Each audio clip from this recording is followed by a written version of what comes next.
Good morning. I will now call the July 16th, 2024 San Diego County Board of Supervisors regular meeting to order. I will be chairing today's meeting because Supervisor Nora Vargas is absent. I also would like to welcome Andrew Strong and Caroline Smith to the dais in their new roles as Interim Deputy Chief Administrative Officers. So welcome. It's very good to have you here.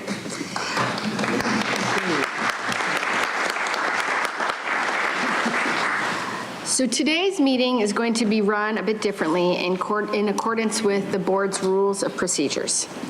Over the weekend, we saw the tragic outcome of gun violence during a political rally in Pennsylvania. One person lost their life and a former president was struck by gunfire. Political violence of any kind is absolutely unacceptable. Our County Board of Supervisors comes from different backgrounds, representing different communities, and there are times our views differ. But we all agree that violence has no place here. It is our responsibility to make this a safe place for all residents, for county staff, and for each other. So the meeting will be run a bit differently today and on Wednesday. Let me share the changes with you up front. After the non-agenda public comment and the consent calendar, any discussion items with 10 or more people providing comment will have 1 minute to speak. If you violate the rules and disrupt the meeting, you will be given one warning. After that one warning, if you continue to disrupt the meeting, you will be directed to leave the chamber for the remainder of the meeting. If you choose not to leave, we will stop the meeting and the sheriff's deputies will remove you. And once you are removed, we will resume the meeting. Expressing your support or opposition to the agenda items recommendations is considered being on topic when you speak to the board, whether by phone or in person. If you're not speaking in support or opposition of the recommendations of that agenda item, you will be off topic. You will be given one warning. And if you continue off topic, you will forfeit the remainder of your time. If you choose not to leave the podium after your time is forfeited, we will stop the meeting and the sheriff's deputies will remove you. And once you are removed, we will resume the meeting. Again, these changes are in accordance with this board's adopted rules of procedure. Also, there's some logistical differences today. If you're going to provide a comment on an item, we've changed where and how you will line up. No longer will we line up underneath the mural. When the clerk calls your name, you will line up on the arrows and wait your turn. Arrows, right there. He will be calling you up in smaller groups, 3 at a time, so please be sure to listen for your name. Another change to today's meeting is I would like to get my colleagues more involved. So if I have to step out of the meeting, Supervisor Joel Anderson, who is our Chair Pro Tem, will take over the duties of leading the meeting until I get back. So now I would like to turn it over to Supervisor Anderson, who will recite the tribal acknowledgement. Thank you, Madam Chair. We would like to take a moment to acknowledge the land that we call home. There are communities in San Diego region that face unjust conditions and circumstances related to the environments in which they live. The tribal nations of San Diego region are an example of one community that has historically faced such injustices. And I'd like to just pause for a second and share. I was shocked to learn that when I first got elected, the largest employer in my district were tribes.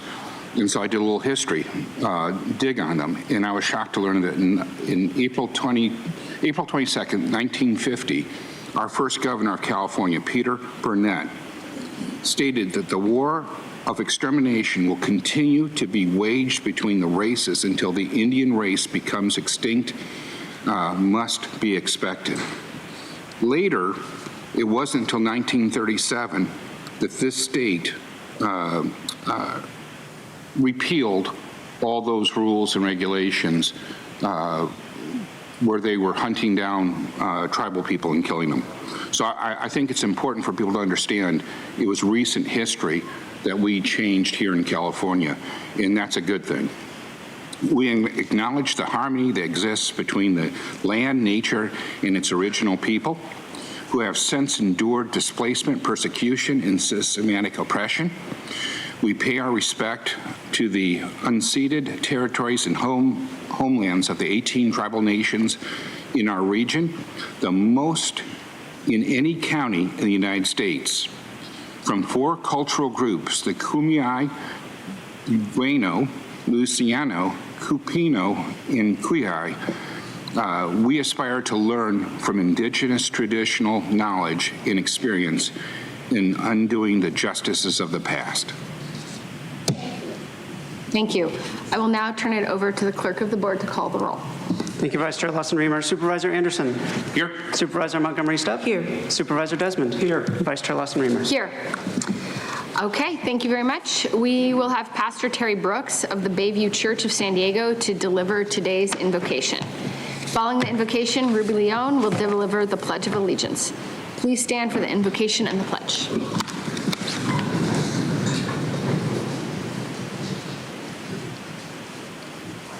God, we pause at this time and this day just to say thank you for saying yes again. You said yes to our existence, which means we get to engage with our families, our friends, our community, our co-workers. Thank you for those who've been elected to serve us. And in serving us, they're actually serving you because this world belongs to you. I pray now that you would bless them and continue to bless them and that they would miss nothing for their time giving in serving our community. I pray for those who are here to express opinions and concerns. I pray that in our dialogue today as we progress, that it's one of peace, it's one of unity, it's one that seeks a resolution, it's one that understands that different is not right or wrong, it's just different, and there's somewhere for us to meet. I pray, God, that you find glory in everything that is said and done in this place moving forward. I pray for those who are present by technology because they're in another place, God. I pray that their voices will be heard. Everybody will feel heard. Everybody will feel validated. And at the end of the day, we can say, to God be the glory for all the things that have been done. We pray this in your name. Amen.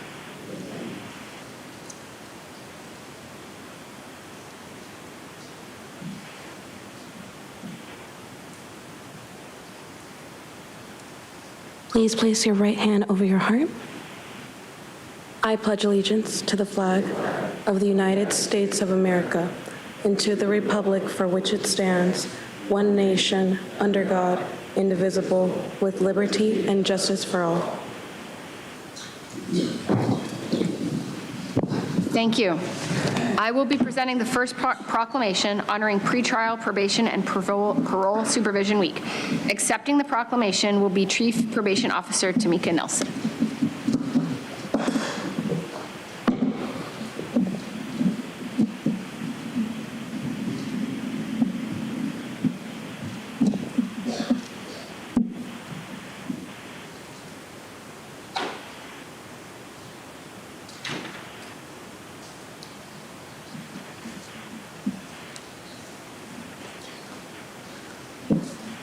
Good morning. It's an honor to recognize some of our staff from the Probation Department.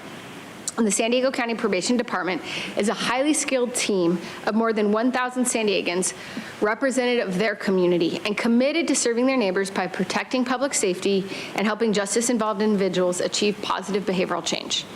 The board has been working to preserve the standard of excellence the Probation Department is striving to achieve with new policies to continue to improve services. We look forward to hearing later today about a huge update with all the work that's been done to move forward this agenda. So we are proud to honor all who serve in San Diego County's Probation Department. Probation Officer Supervision Week is an annual observance dedicated to uplifting the work of our staff and recognizing their efforts in keeping us safe. Since 1999, the American Probation and Parole Association has designated 1 week in July to honor the more than 100,000 community corrections professionals across the country, and the theme for pretrial probation and parole supervision week in 2024 is Wellness Unveiled, Navigating the Community Corrections Journey. This puts a strong emphasis on mental health and creates opportunities for team members to heal together and find solutions. Our probation staff plays a special and essential role in our justice system and in San Diego County, providing justice-involved individuals with the support and tools they need to successfully reenter our community, balancing the need for accountability with opportunity to engage in rehabilitative treatment, and providing services to help make a positive impact in people's lives. So thank you to Chief Tamika Nelson and to all those in your department. Our community is indeed better because of the work you all do. So therefore, be it proclaimed by all members of the San Diego County Board of Supervisors on the 16th day of July, 2024, that we commend the Probation Department for their outstanding service, leadership, and commitment to the citizens of San Diego County, and do hereby declare July 21st through 27th to be pretrial probation and parole supervision week throughout San Diego County.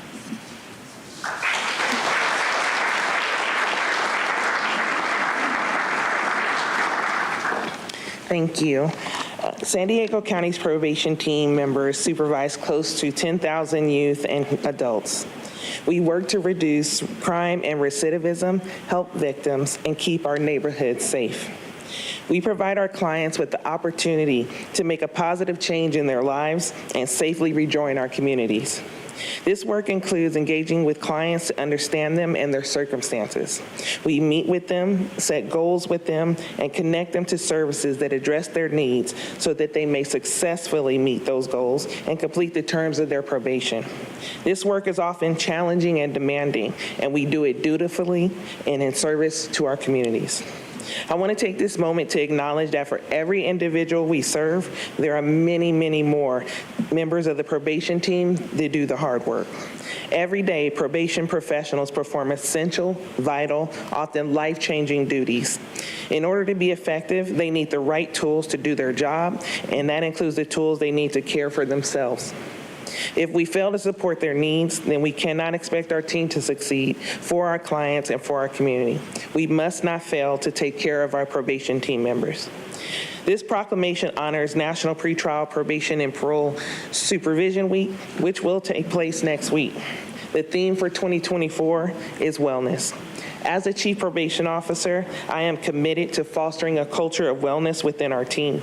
This commitment includes providing team members with access to wellness resources, facilitating a working environment that helps our team manage their well-being, and supporting opportunities available to them that can positively impact their personal and professional enrichment.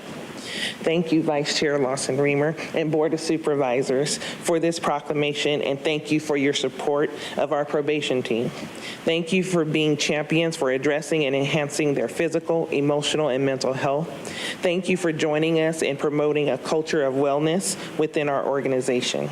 I look forward to speaking to you again later today about the progress we have made in improving our team's wellness and the good work that we are going to do in the future. I deeply appreciate our team of over 1,000 San Diegans who currently serve the public with passion and dedication.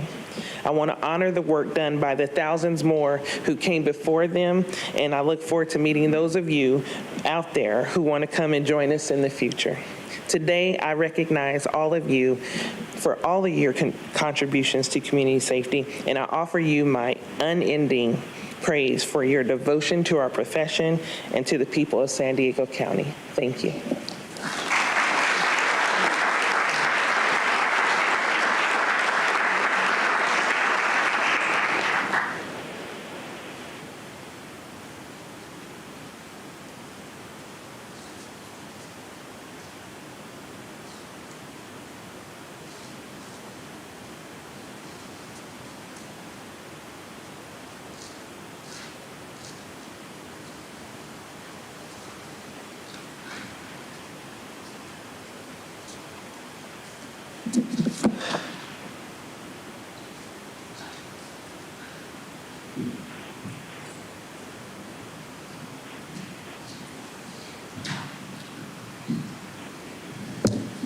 The second proclamation will be presented by Supervisor Montgomery Stepp in honoring the 40th anniversary of the San Diego County Trauma System.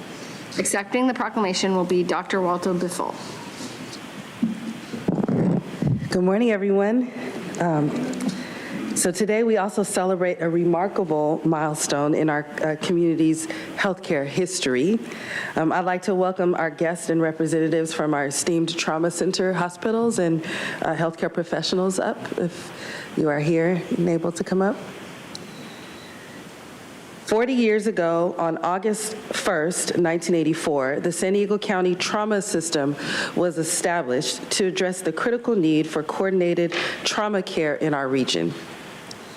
This initiative was founded as a visionary public-private partnership between the County of San Diego and 6 designated trauma center hospitals. Today, we honor the 6 hospitals that have been instrumental in the success of our trauma system. Scripps Mercy Hospital San Diego, Scripps Memorial Hospital La Jolla, Palomar Medical Center Escondido, Sharp Memorial Hospital, Rady's Children's Hospital, and UC San Diego Medical Center. Over the past 4 decades, the San Diego County trauma system has saved countless lives and set a standard and example for trauma care models nationwide. The system ensures that patients receive the highest level of care through a network of specialized trauma centers, rapid response teams, and comprehensive treatment protocols. Since its inception, the system has treated over 375,000 patients, demonstrating its critical role in our healthcare infrastructure. The public-private collaboration has been the cornerstone of our trauma system's success, and this partnership has enabled continuous improvements in our trauma care, research, education, and community outreach. The San Diego County Trauma System dedication to excellence is evident in its ongoing efforts to enhance patient outcomes, integrate advanced medical technologies, and provide training for healthcare professionals. The system's commitment to quality care and innovation ensures that our community is well prepared to handle emergencies and save lives. As we celebrate this 40th anniversary, we also look to the future with a commitment to maintaining and enhancing our trauma system. We will continue to support initiatives that advance trauma care, foster collaboration, and ensure that every resident has access to life-saving services when they need them the most. With that, it is my honor to present this proclamation, and I'll just read the last line. Be it proclaimed by Chairwoman Nora Vargas and all members of the San Diego County Board of Supervisors that on the first day of August 2024, they commend the San Diego County Trauma System for 40 years of outstanding service, leadership, and commitment to the health and safety of residents and visitors within the County of San Diego, and do by declare this day to be San Diego County Trauma System Day throughout San Diego County. And with that, I will turn it over to Dr. Walter Bilth from Scripps Memorial Hospital, La Jolla. Thank you, Supervisor. This trauma system was established 40 years ago by a number of visionary trauma surgeons who had experience both in wartime and in centers such as San Francisco General Hospital and Maryland Shock Trauma, some of the earliest trauma centers in the nation. And they had the vision to create a system where these hospitals would be established and have the resources to accept the sickest patients 24 hours a day, every day of the week, every holiday. And with the support of the supervisors, and one account I read described the politically courageous board of supervisors that took the recommendations and signed this into existence, that patients would bypass other hospitals to come to these highly resourced trauma centers. At the 20-year anniversary of this system, the Surgeon General of the United States declared this system to be the envy of the nation. And I, as someone who trained and worked in other trauma systems, had recognized that before I came to San Diego. Being here now for about 7 years, I see it firsthand. And the system isn't just the hospitals, it's everybody, from emergency medical services through the hospitals and rehabilitation and our community engagement to try to prevent injuries. So we can't do it without the support of the community, and certainly not without the support of the supervisors. So we thank you all. Support, and we will remain committed to excellence in trauma care, research, and community engagement.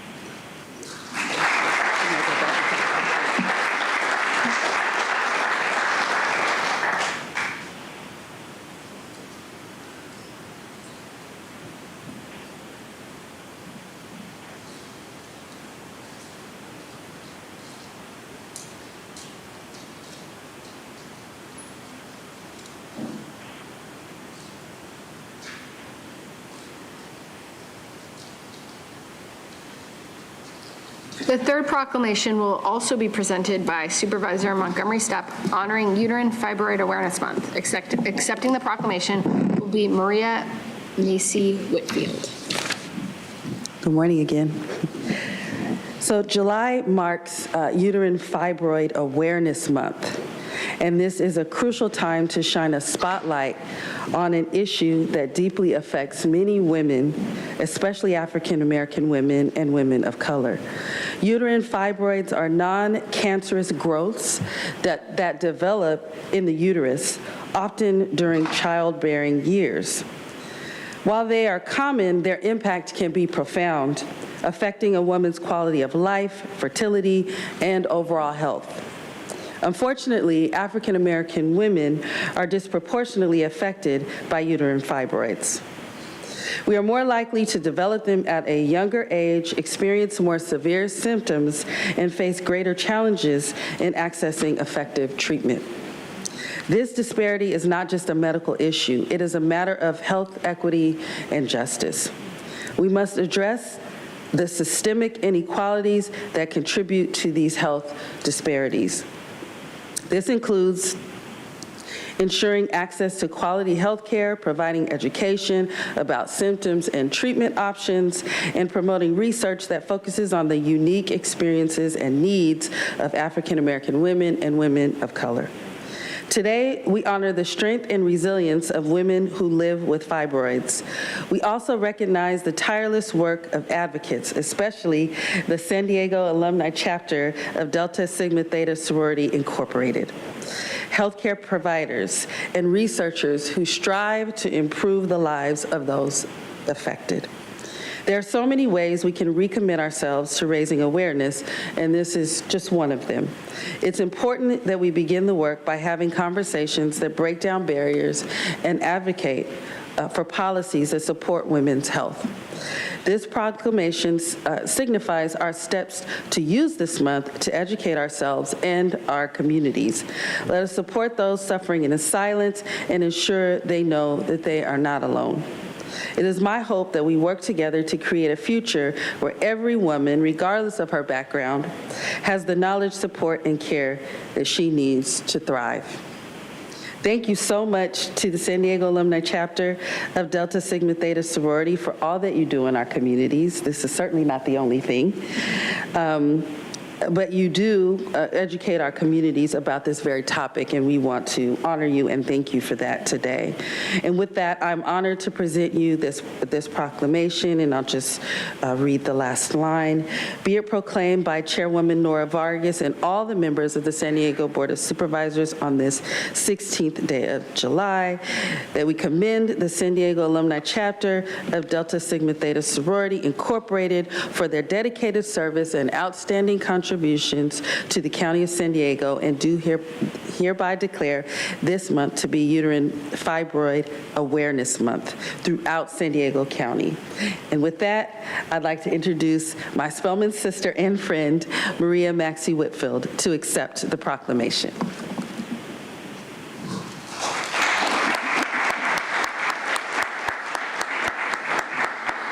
Good morning.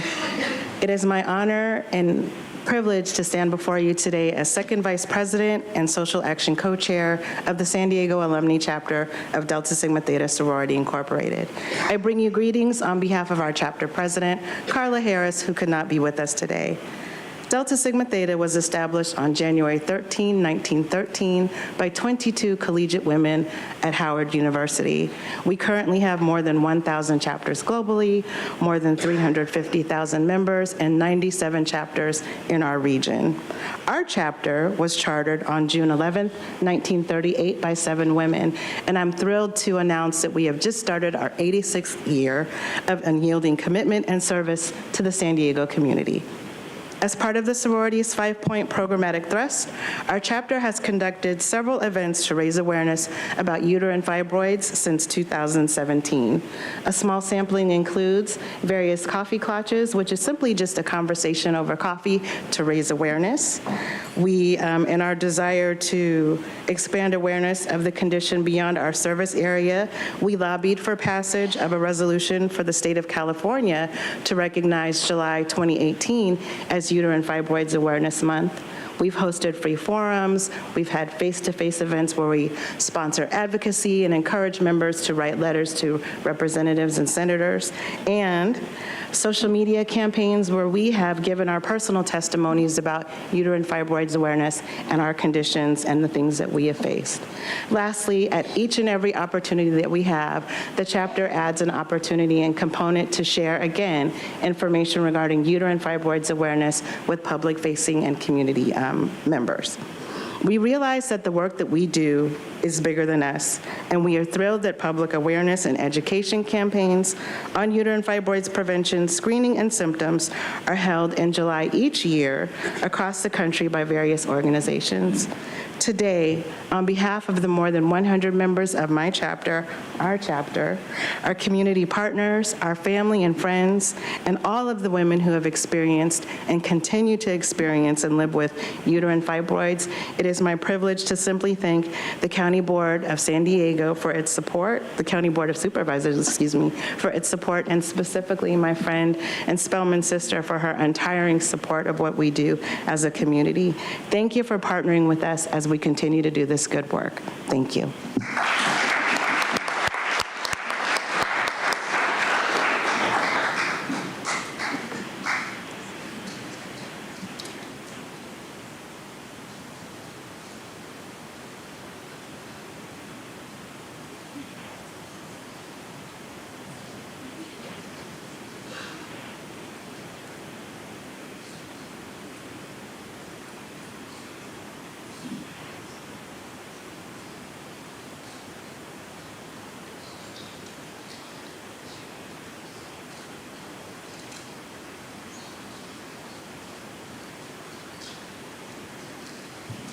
The final proclamation will be presented by Supervisor Jim Desmond, honoring the North County Community Emergency Response Teams.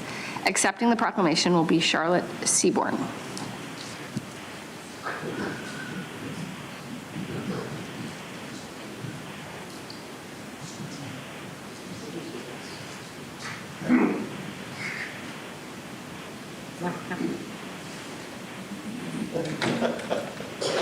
Come on up, all your certers. All right, thanks for being here. Thanks. Saw you the other day. Good to see you. Thanks for being here. All right. On the left side. Thanks for being here. Stand on there. Thank you. Okay, I need all of you. Stand. You tells me what to do.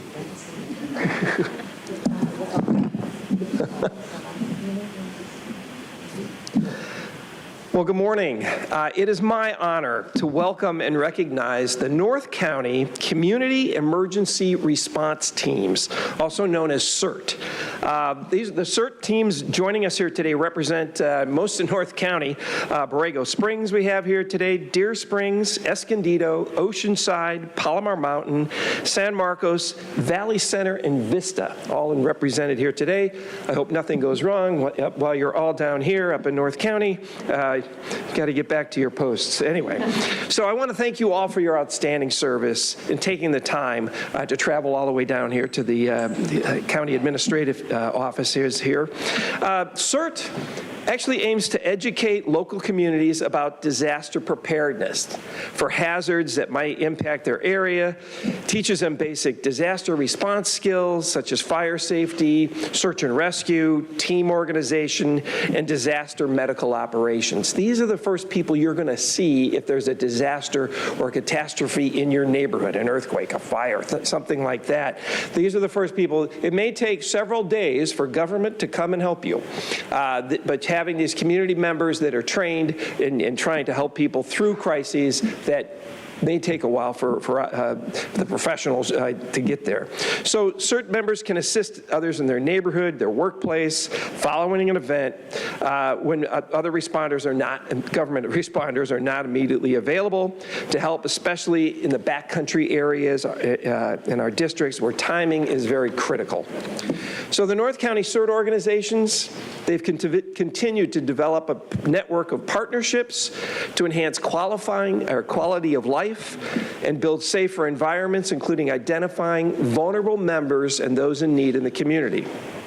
So whereas the County of San Diego, we're committed to recognizing organizations that exemplify the noblest ideas of public service, and the North County Community Response Teams are all such worthy organizations.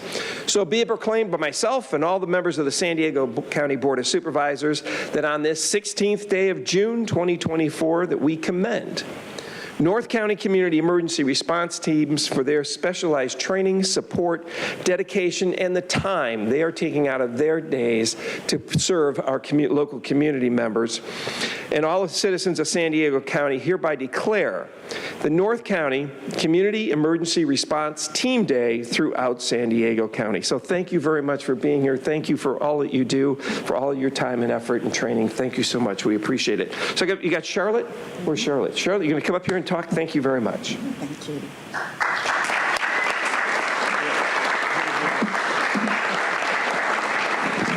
Thank you. I am honored to represent District 5 Community Emergency Response Team, or CERTs.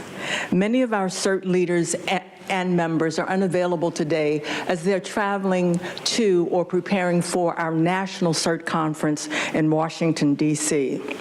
CERTs are committed to the education and support of our respective communities through strong partnerships which leverage our collective strengths and allow us to do the greatest good for the greatest number.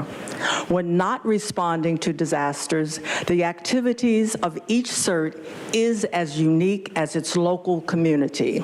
A few amazing examples include Deer Springs fire extinguisher training, Oceanside support of its community through active shooter training, high school disaster drills, drug training, and distribution of free Narcan.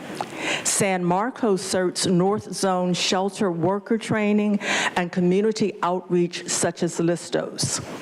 Escondido's food distribution to retired military and their families, their support to COVID vaccination clinics during the pandemic, and disaster preparedness training to Spanish-speaking residents. Borrego Springs personal disaster plan and fire extinguisher training conducted in Mandarin. Their home fire safety escape plan pilot program for students and introducing students to careers in fire service. And finally, through a Mental Health America of San Diego Wellness Equity Grant, Valley Center CERT hosted free senior luncheons, a free family fun event, as well as light housekeeping, weed abatement, targeted to improve the health and safety of the most vulnerable in our community. Thank you, Supervisor Desmond and the Board of Supervisors, on behalf of all District 5 North County CERTs and the nationwide CERT community. All right, thank you. We got to all go back in the well here.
Okay, we will now proceed with non-agenda public comment. Non-agenda public comment is an opportunity for the public to address the board on subject matters within the board's jurisdiction, but not an item on today's agenda. The only action that the board may take is a referral to the Chief Administrative Officer. Reminder, according to the board's Rule 4A, members of the public that are not English speaking and need interpretation assistance will get twice the allotted time for their comments. To better facilitate the meeting for non-agenda public comment, we will have 5 speakers in person, 5 speakers by phone, and the rest of non-agenda public comment will be heard at the conclusion of today's session. Again, this meeting will be run differently in accordance with the board's rules of procedure. As a reminder, as I stated at the beginning of the meeting, after the non-agenda public comment and the consent calendar, all discussion items with 10 or more speakers, individuals will have 1 minute to speak. As a reminder, according to the board's rules, audience members shall not whistle, clap, stomp feet, or do anything that disrupts the proceedings of the meeting. If you disrupt the meeting, you will be given 1 warning. After that 1 warning, if you disrupt the meeting again, you will be directed to leave the chamber for the remainder of the meeting. If you choose to not leave, we will stop the meeting and the sheriff's deputies will remove you. And once you are removed, we will resume the meeting. Expressing your support or opposition to the agenda items recommendations is considered being on topic when you speak to the board, whether in phone or in person. If you are not speaking in support or opposition of the recommendations that directly relate to the agenda item, you will be off topic. You will be given 1 warning, and if you continue off topic, you will forfeit the remainder of your time. If you choose not to leave the podium after your time is forfeited, we will stop the meeting and the sheriff's deputies will remove you. And once you are removed, we will resume the meeting. Again, these changes are in accordance with this board's existing rules of procedure. Finally, there are some logistical changes for today. If you are going to provide a comment on an item, we've changed where you will line up. No longer will you line up underneath the mural. When the clerk calls your name, you will line up on the arrows and wait your turn. I'll now turn it to the clerk of the board to call forward the non-agenda speakers. Thank you. Thank you, Vice Chair Lawson-Remer. We have 51 requests to speak on matters not listed on the agenda, 14 in person and 37 requesting to speak by phone. For those that requested to speak by phone, please dial into the conference line using the instructions that were provided to you. We'll begin with the in-person speakers. As the Vice Chair indicated, we'll be hearing from the first 5 speakers. All the remaining speakers will be heard at the conclusion of today's session. As your name is called, please come forward and stand on the arrows until it is your turn to speak at the podium. You'll have 2 minutes to address the board, and I'll ask you to please state your name for the audio record. I'd like to invite forward the first 3 individuals, Alejandro Sanchez, Michael Brando, and James Smith. If I've called your name, please come forward. Good morning, Supervisors. My name is Alejandro Sanchez. Today, I noticed the absent Chair Vargas. I hope that she listens from her house or wherever she is. Today, I'm officially asking for every one of the supervisors not to run for an office again in your whole lives. We need to have new faces now. I've seen like never before in my whole life how you've been neglecting, grossly neglecting the communities here in San Diego County. I'm an activist volunteering for over 25 years all over the county. I live in the city of Escondido, North County, and I never get a certificate of recognition, and I don't need it. I do this passionately because I believe in people, and the people that you've been neglecting so badly. Like myself, and many, many families all over the San Diego County, we've been waiting for some programs that I help the community. I came last month, and I noticed a lot of people sitting with their suits, looking so beautifully. All these people representing their own interests, nonprofit organizations or agencies or corporations, just waiting for you to approve their grants and doing the same thing all over and over and over and over again for years. I'm tired and sick to see it. While I seen outside on the streets how desperately is people to get him some help, such as housing, homelessness issues that we have all over.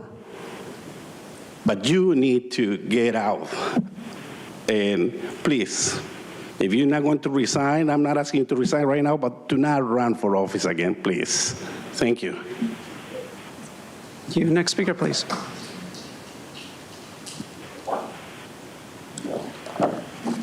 Good morning, board. My name is James. I drove out this morning from El Centro. where it's 110 degrees today. The reason I'm here is I work for Air Med Care Network, which is the country's largest air ambulance service. Our local affiliate is called REACH. A lot of the people here, fire departments and healthcare professionals, know who we are. The reason I'm here is because we have a membership, and we have 4 million members, 40 years in business, just under 4 million, and approximately 40 years in business. So anyway, this is our map coverage of all of our territory. 38 states of coverage.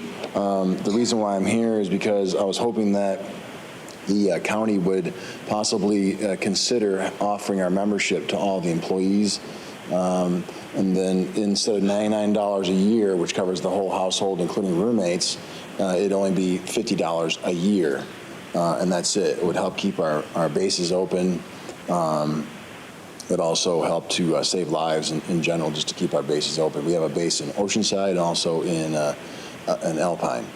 So in general, that was the reason why I was here, just to see if you could possibly steer me in the right direction, maybe HR.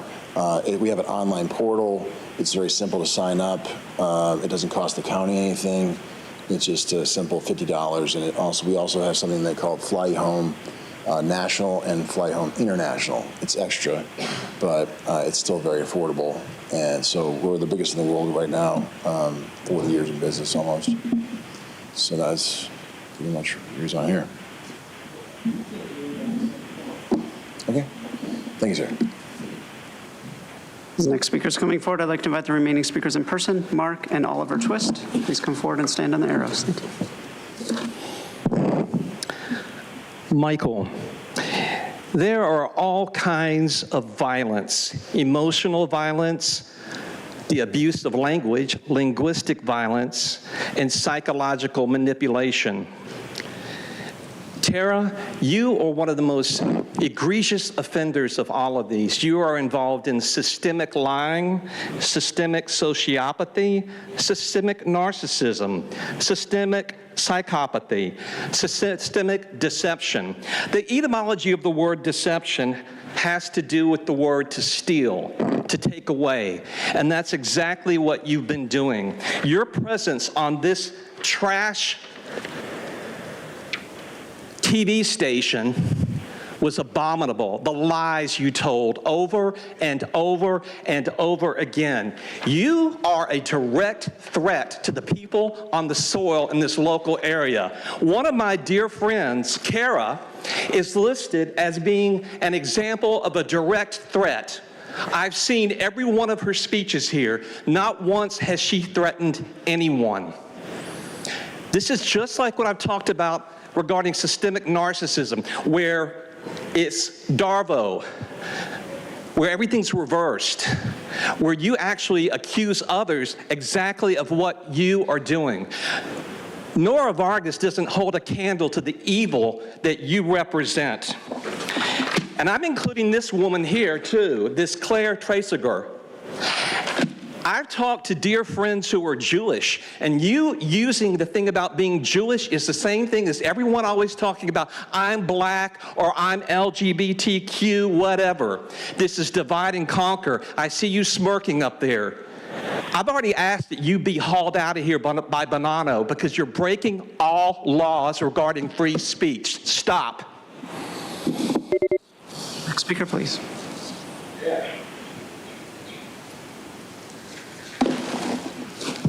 Mark, this board has always been a corporate oligarchy, but this is the first time I've seen an absolute dictator. Tara, you should resign or be thrown out immediately. 54954.3C, which you should know and swore an oath to uphold our Constitution also, states that we have a right to critique your policies, procedures, and programs, as well as omissions thereof. Meaning an omission, something you didn't think was important, but a citizen does. You don't have any right to say what an omission is or how a person might think it relates to an agenda item. So, also, Klaus Schwab literally in a video on YouTube. Everyone should see the video entitled Klaus Schwab, Young Global Leaders 2017 Audio Cleaned Up. That'll bring it up. Klaus is Klaus, SCHWAB is Schwab. In the first minute and 30 seconds, he says that he's penetrating governments, including half of Canada and Trudeau and France. He's penetrated our government here.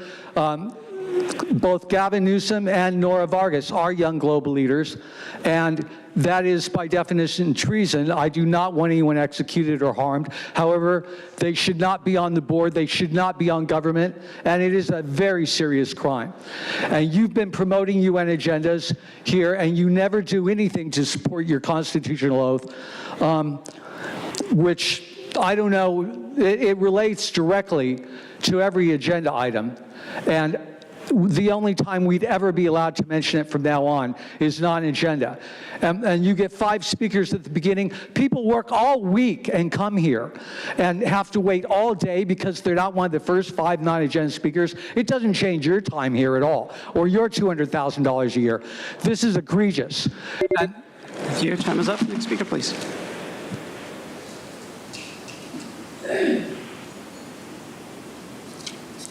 Just before you start my time, I noticed there's something blocking the time here, so like a little white screen, so I can't quite see how much time I have left. Okay, we'll just so if they could. Okay, thank you.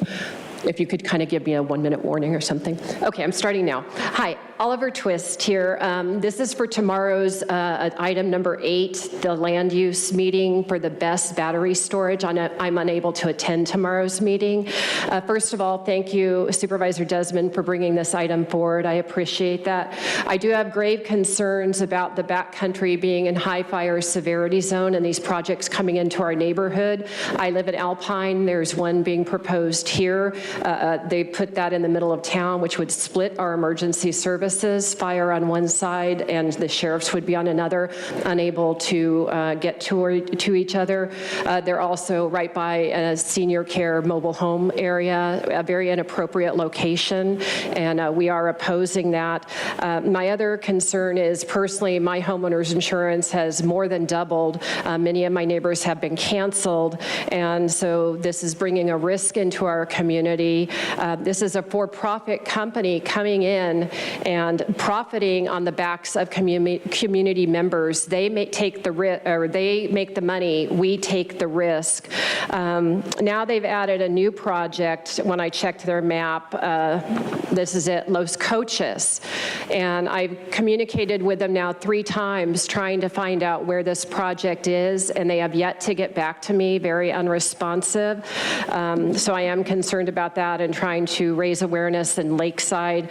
Our concerns are so many that I've been proactive, that I've actually circulated a petition, and I am asking, I have over 150 signatures of support that are opposing this, and they are asking for you to bring forth prohibit lithium batteries in the unincorporated area in high fire severity zones. This is a very pragmatic and reasonable request. You cannot sit there and declare us high risk and then bring in a high risk in companies. So thank you very much. Now, No, there's no clapping. That is a first warning. we'll now hear from those that requested to speak by phone. Again, we'll be hearing from the first 5 callers. The remaining callers will be heard at the conclusion of today's session. When it is your turn to speak, you'll be unmuted and you will hear a recording that will tell you to begin your comments after the beep. Or remind the callers they should mute their TV or live video stream before they begin speaking. We'll start with our first caller.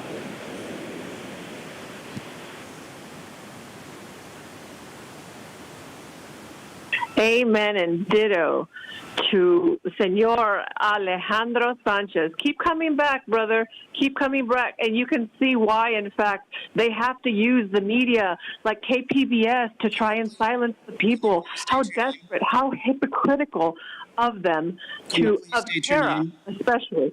Please state your name for the audience. My name is Consuelo. You could have waited after. You could have waited after, dude. Stop. You guys are trying to silence the people. You don't like what we say. It's going to go on and on. I had this whole freaking speech I wrote out for this stupid non-agenda. You're minimizing our time to 60 seconds. Wow, we are a threat.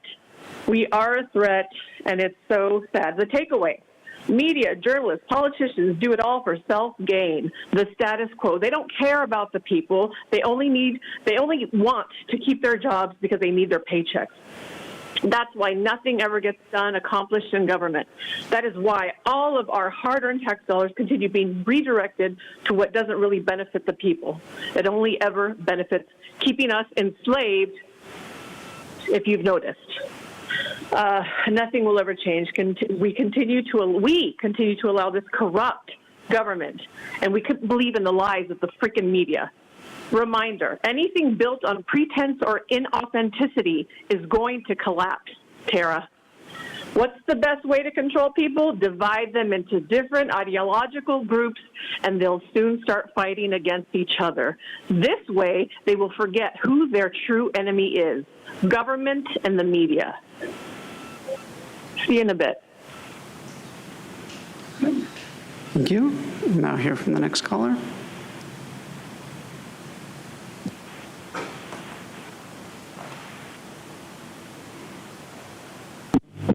Hold bold. Civility. The first thing we need to do is look at ourselves. Is there something we are doing that is causing or exacerbating the problem? Often there is. Tara, KPBS discussed this issue at length, but apparently did not mention how, beginning with COVID, you have made numerous attempts to diminish our rights, medical freedom, free speech, due process, and the right to expect the government not to contract what the provider keeps doing horrible and illegal things. The KPBS series mentions post-traumatic stress disorder. Well, the board's repeated stream of potentially or actually illegal action triggers major anxiety disorders and many of us. PTSD even. Several of us have suggested things to do which you seem to have ignored. Back when the board proposed revising the rules of public discourse, I led the way with the proposal that we'd be allowed to speak for 3, not 1 or 2 minutes, and self-regulate our time. Mainly, too many speakers were being cut off mid-sentence, which was infuriating, and who knows how many good ideas were left that way. I even suggested this as a 3-month experiment, but you were apparently not willing to go even that far. Someone else proposed cutting down on the proclamations like at the city council. One person suggested limiting the speaking time of the supervisors when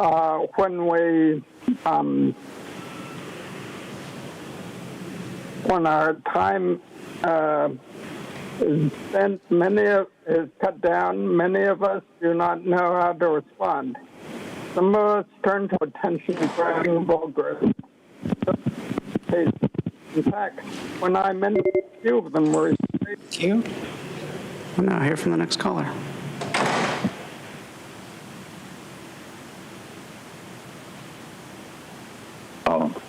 Hey, it's Jim. You know, in light of the recent KPBS expose on the Board of Supervisors meeting and the unwelcome negative expression from some speakers, I must reveal something I've experienced. I get it. As opposed to some of the negative voices you members of the board have become accustomed, I have met some incredibly positive people bringing the most loving care imaginable. I think it's important to observe the differences. Last year, I attended a special event at Balboa Park. I went with my wife, who is somewhat shy around new folks, and there are 3 people to which I wish to bring attention. The first person, number 1, approached after noticing me there and gave me a big loving hug, and then leaned down to my wife with a lighthearted, "Hello, sweetheart." The warmth of her overflowing energy was unmistakable. The second person, number 2, a gentleman, was quite gracious and friendly, welcoming us both as well. The third person, number 3, was truly a very angelic type of person, with broad smile, a soft presence, extending a hand and a smile to my wife saying, "Hi, so nice to meet you. My name is Audra." Correct. That third person was Audra Morgan, the original draw, supposedly a threatening presence, according to KPBS. The second person was Mark. You've met him before. He brings forth a lot of research he's done on controversial subjects. And the first person that we met, the one who kindly said, "Hello, sweetheart," when first meeting my wife, was Consuelo, alluded to by KPBS as a civic arsonist. Nice try, KPBS. It didn't work. The people know the truth. Though the board actively ignores and disrespects these regular visitors, these are courageous souls attempting to get the truth to the people, sometimes intense, tough, unyielding, just as the moment calls for it. Investigative propagandist Amita Sharma may have broadcasted as her biased view, but she did not even attempt to discover or outrageous. Thank you. Now hear from the next caller.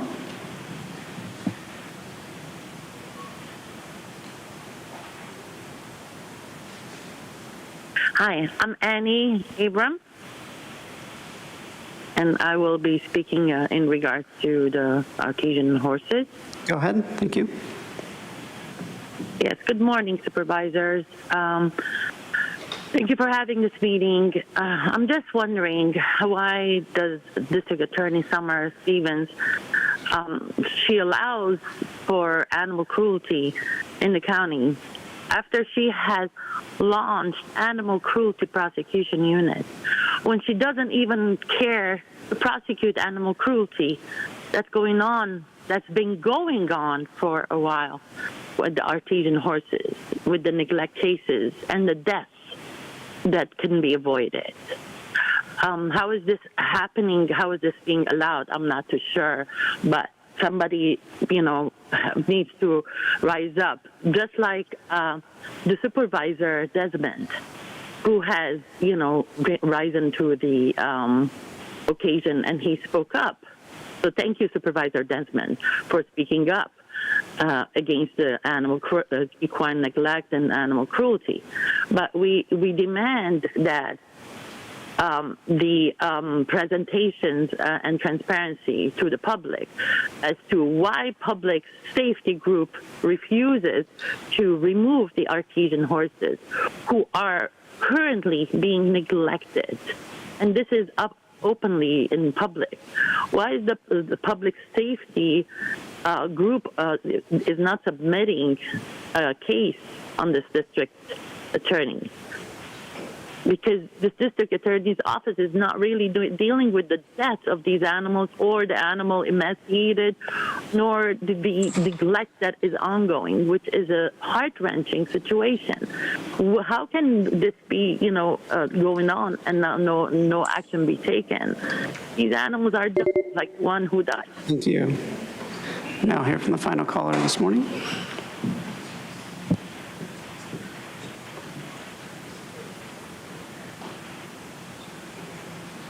Good morning, everyone. My name is Michael Fujimori. I'm calling to ask why there has not been more accountability from the supervisors and the Animal Services Department in regards to the horrible conditions of the horses on Artesian Road. Why are they still there despite public outcry and the documentation of neglect and abuse where 2 horses have died in the past year? And why is DA Stephan allowing animal cruelty after she launched the animal cruelty prosecution unit? What was the point? Last week, I called Animal Services and all 5 supervisors and asked for there to be an investigation, and I'm still waiting. Supervisor Reamer, this is your district, and it's your job to protect these horses. And please hire Steve Lujan to be the next director of Animal Services. We cannot continue this course of inaction while animals continue to suffer. Also, I want to thank Supervisor Desmond for speaking up on this issue. And basically, we are demanding that the public safety group immediately remove these horses and take them to a sanctuary, because I fear they will not make it through this summer, as the weather no doubt will hit scorching and deadly temperatures. Thank you so much.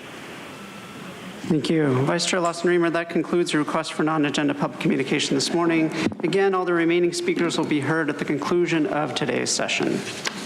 Thank you very much. I have a question for the CAO. There were a couple of callers who asked about animal services and the situation with the horses. Do we have an update on that issue that we could share? Thank you so much for the opportunity to share some information on the status of that particular inquiry from the public. If I could ask our Deputy CAO of Public Safety, Andrew Strong, to share some information on that would be great. And Vice Chair, thanks for the question. And we've continued to go out to the property and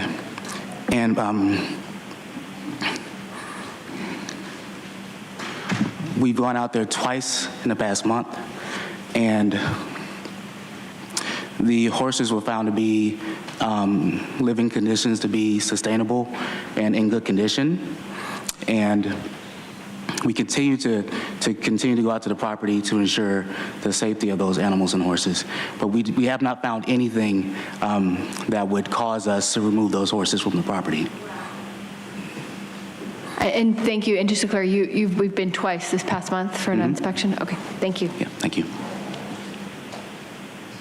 Okay, thank you. The next item on the agenda is the approval of the minutes and statement of proceedings for the regular Board of Supervisors meeting of June 25th, 2024. Is there a motion to approve the minutes? Thank you. Is there a second? Thank you. We have a motion by Supervisor Anderson, second by Supervisor Montgomery Stepp. Please vote.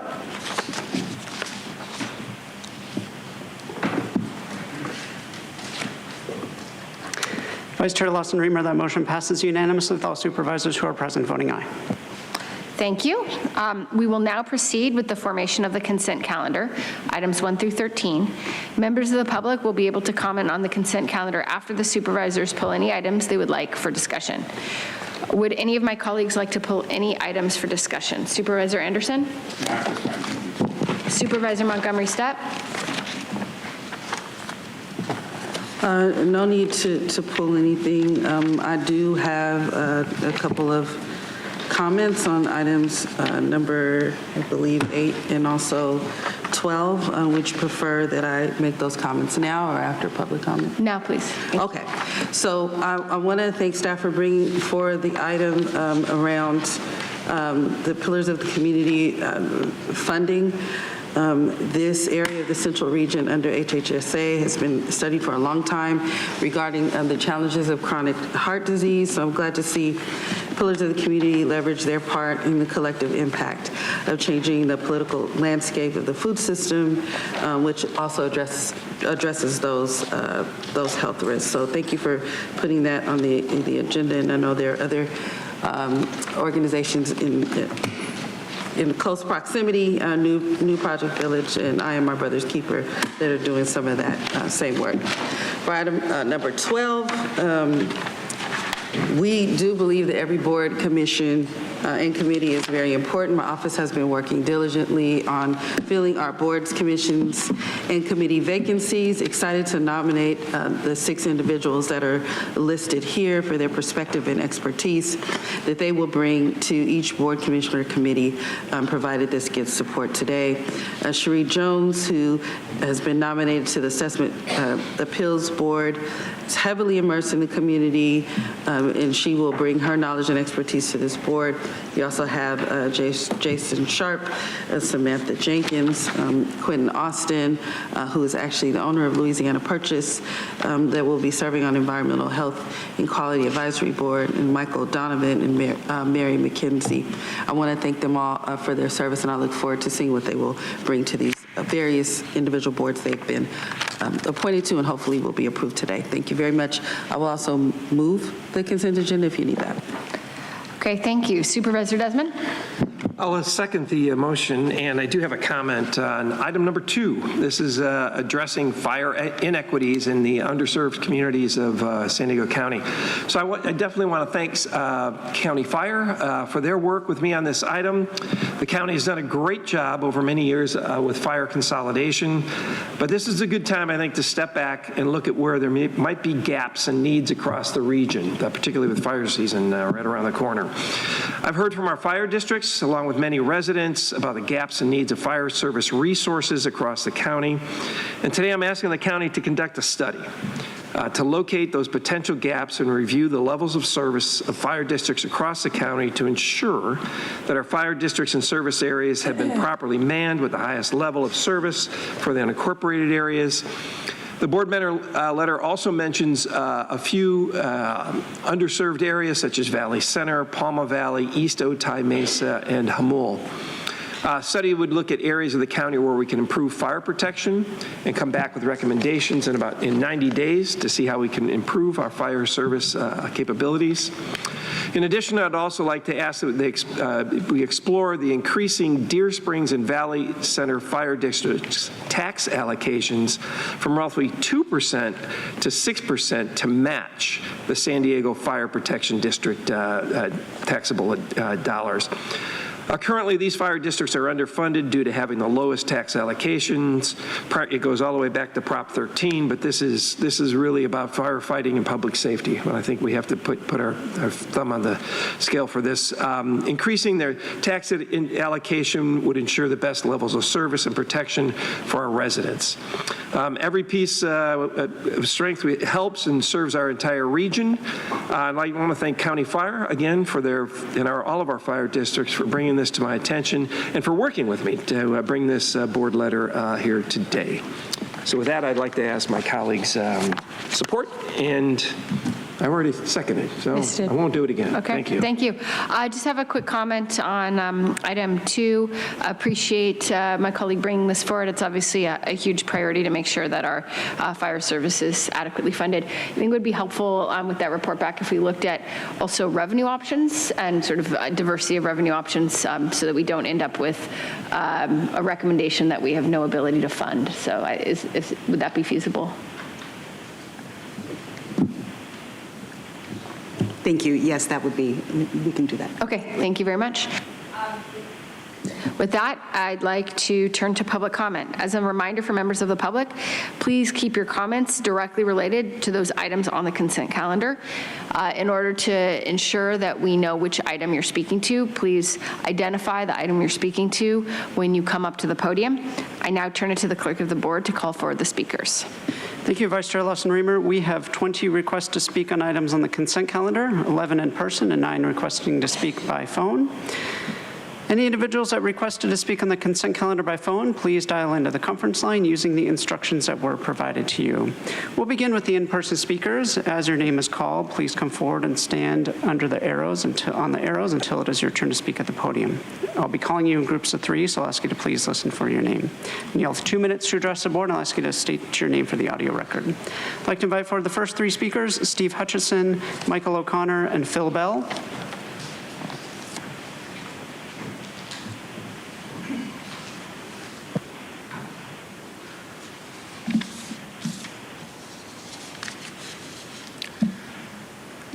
Good day, Supervisors.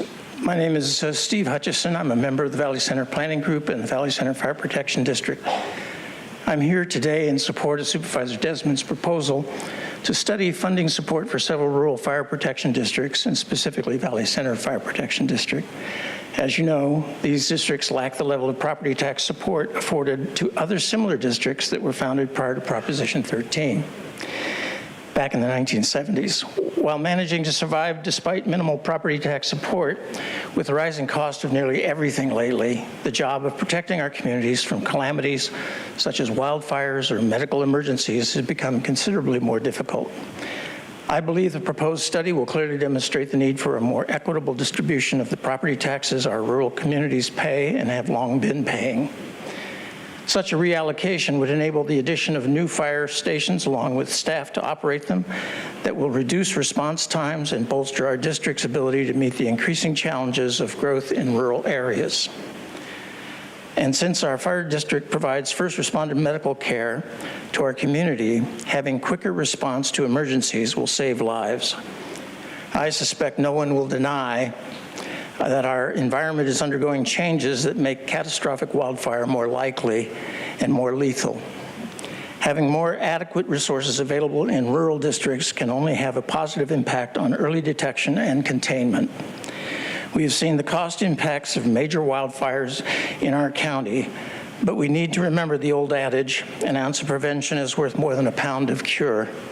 I'm confident that the study proposed will guide us to a more equitable and more effective emergency response in our rural communities. Thank you for your attention. Thank you. Next speaker, please. Good morning, members of the San Diego County Board of Supervisors. I'm Michael O'Connor. It's a pleasure being here today. Our community of Valley Center is extremely excited about this measure to study the need to increase funding to our district. This study will show the need to increase district funding so we'll be able to meet the needs of our growing community's fire department. As a retired firefighter of Escondido for 32 years and a former two-term member of the Valley Center Fire District, I know that the fire department budget is a balancing act to meet the needs of the firefighters to ensure their health and safety while keeping our community safe. Serving on the Valley Center Fire Board Finance Committee was a real eye-opener. Without some increase in our revenue, we would not be able to meet the needs of our community's fire protection and emergency medical response. An increase from 2% of 1% to 6% of the 1% would result in increased funds for projects, i.e. fire station upgrades, fire equipment and staffing levels, and most importantly, increased wages to our firefighters. Right now, with the hard work of our fire department chiefs and captains, we are training great future firefighters. To keep them from moving to other fire agencies, we need to provide them with a living wage for others that other communities, agencies can pay. Fire protection in communities need to be our priority. With all its rural communities. I cannot express enough how important this funding issue is for our rural communities. It is with great pride that firefighters serve their communities. We as community leaders have the tools to keep our communities fire safe and focused. Again, thank you for addressing this important matter.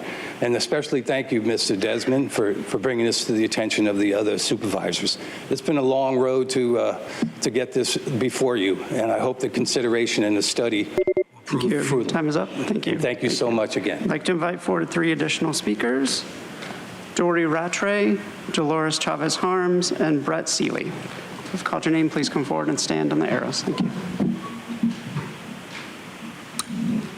Good morning, Supervisors.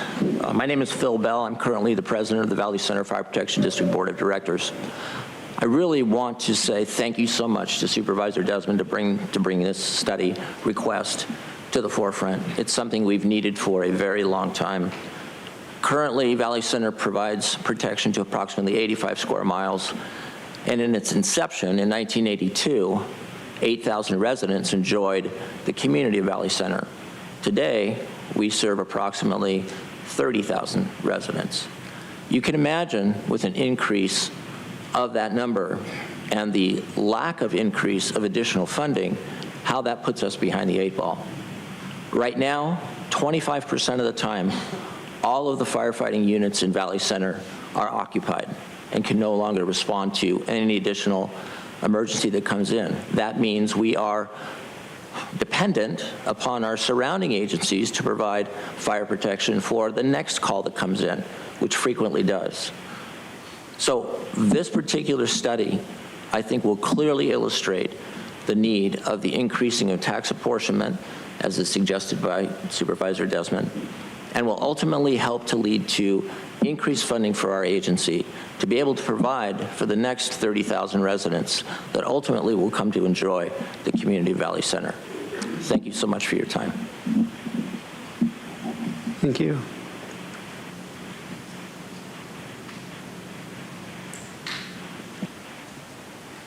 Good morning. My name is Dory Rattray. Thank you, Supervisors, for letting us come to speak to you. I'm a proud resident of Valley Center, and today I stand before you as a member of a family that has deep roots in the community.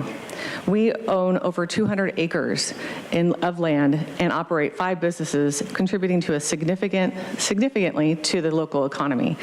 Our real estate taxes alone amount to more than $60,000.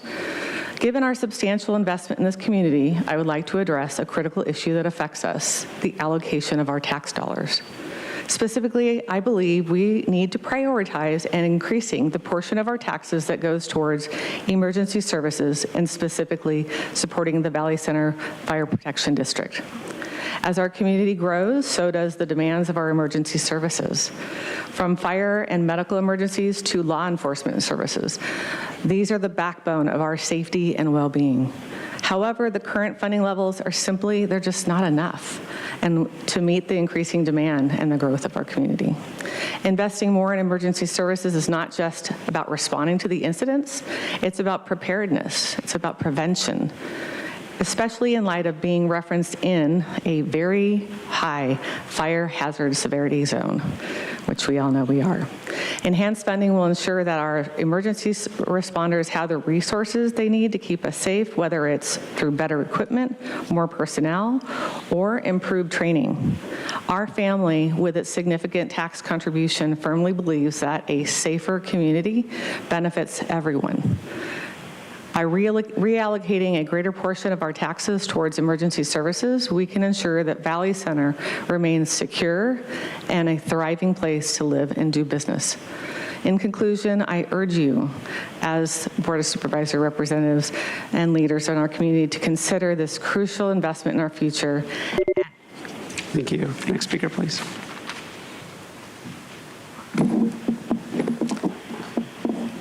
Good morning, esteemed members of the Board of Supervisors. I am Dolores Chavez Harms, and I am the chair of the Valley Center Community Planning Group, as well as the Valley Center Emergency Evacuation Committee. The Valley Center Fire Protection District was formed 42 years ago on June 29, 1982 as a California special district by a vote of the citizens to provide fire protection, rescue, and EMS services to an 84.5, almost 90-mile square area of unincorporated San Diego County. 42 years ago, the population of Valley Center was a little over 8,000 people. At that time, Valley Center Fire was assigned a tax apportionment formula, as you've heard, of 2% of the 1% property tax allocation for a mostly agricultural rural community. The Valley Center Fire Protection District joined several prior protection districts who were formed prior to Prop 13, which protected each special district's tax apportionment, some of which are as high as 19% of the 1%. The current population of Valley Center today is over 30,000. And still growing.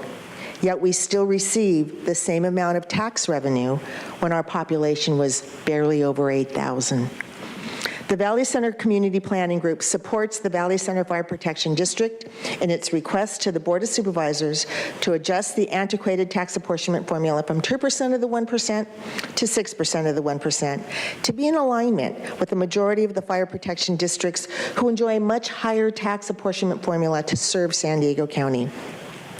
Every CSDA fire district and city fire department work together to provide fire protection, rescue, and the EMS services to all citizens of San Diego County through automatic and mutual aid.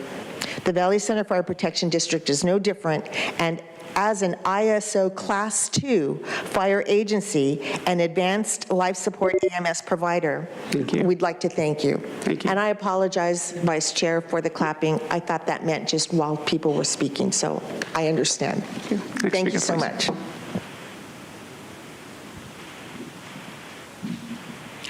Good morning. I am Brett Seeley, the president of the Deer Springs Fire Protection District.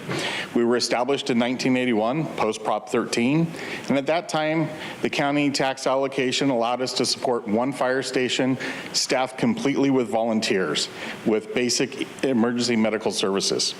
Over the last 40 years, the district has evolved to meet the needs of our community and the larger county as a whole.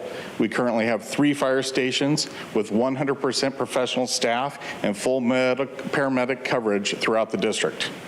We've achieved this by focusing on our emergency response. Over 95% of our budget goes directly to emergency response services, and achieving economies of scale by working closely with both County Fire and CAL Fire to minimize our costs where necessary. Examples: training, uniforms, protective equipment, etc.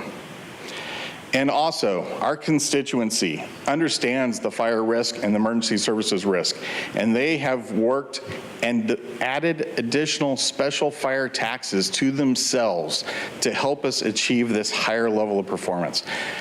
That has resulted in our taxpayers in Deer Springs being the highest taxed fire constituents in the entire county. They understand the need, and I appreciate that you are taking this opportunity because Deer Springs is strategically positioned to support the larger county community as a whole, and your willingness to examine fire protection equities will help all of us. Thank you for your time. Thank you. I'd like to invite 3 additional speakers, Michael Brando, Hermes, and Mark. If you've called your name, please come forward.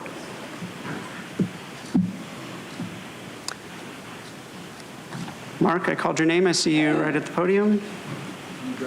Someone else go first. While we're waiting for those speakers, I'll call 3 additional speakers, allegedly Audra and Mike. If I've called your name, please come forward. Stand on the arrows. I'm happy to speak. I just want to take first.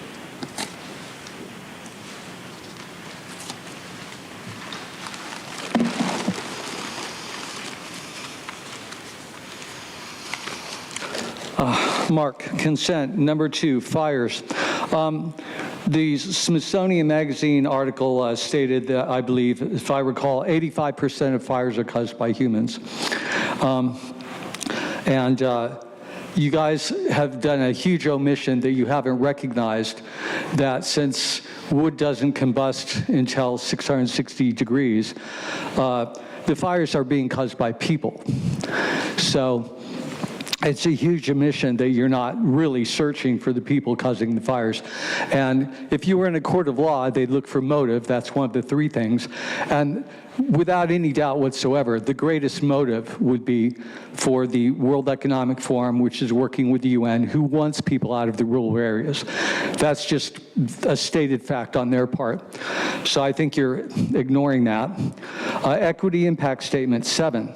The majority of, this is a quote from you guys, the majority of persons diagnosed with tuberculosis, TB, in San Diego County in 2023 were born outside the U.S., 66% of total cases. Now, obviously, I've stated many times that you could have secured the border. You can't stop, and this is totally directly related, Tara. You could secure the border and secure housing for the homeless. I've told you for $120 million, all of our 90-mile border. By not doing this, of course, that wouldn't stop the problem if you didn't stop inflation, and that's not within your authority. Still, it's your duty to tell people. Had you done that 2 or 3 years ago when I first told you, we wouldn't be having these tuberculosis problems, probably. We would have the border controlled and a lot of homes for our homeless. 8, amend the library services. I have 9 seconds. People have to see how wrong Wi-Fi is, 5G. Letter from Beatrice Scolan. Thank you. What's up? Next speaker, please.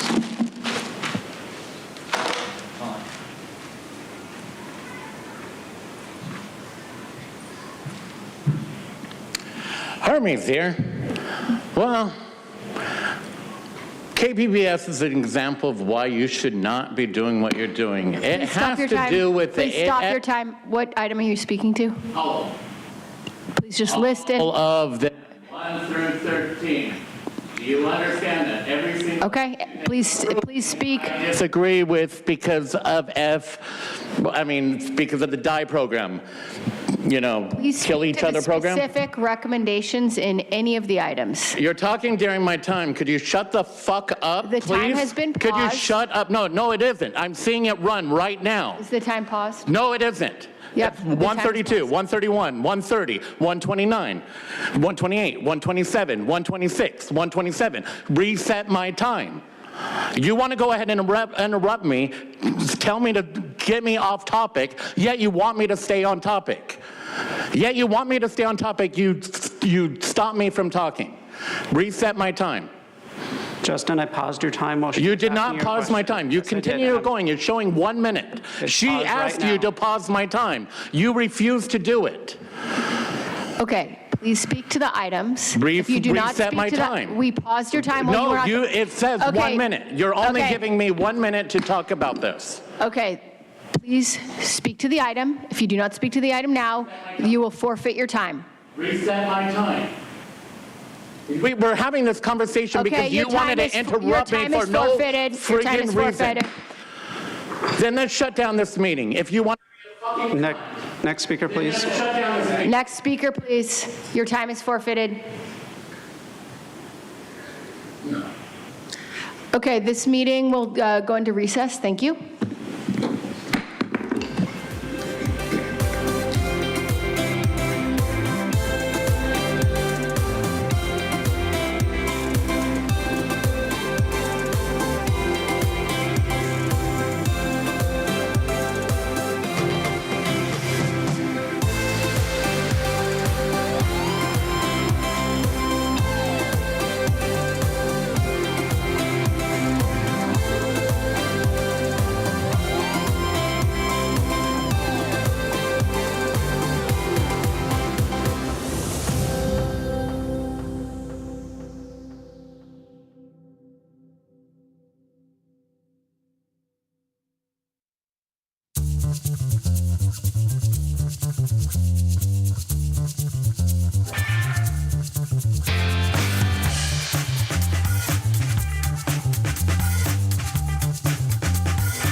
Okay, we will reconvene the meeting and move forward with the remainder of our public comment on consent.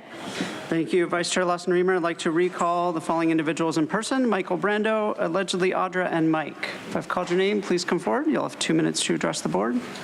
Again, we're on the consent calendar.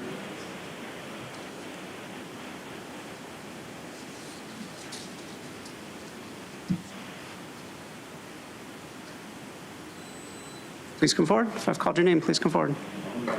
It doesn't come in any order. Yep.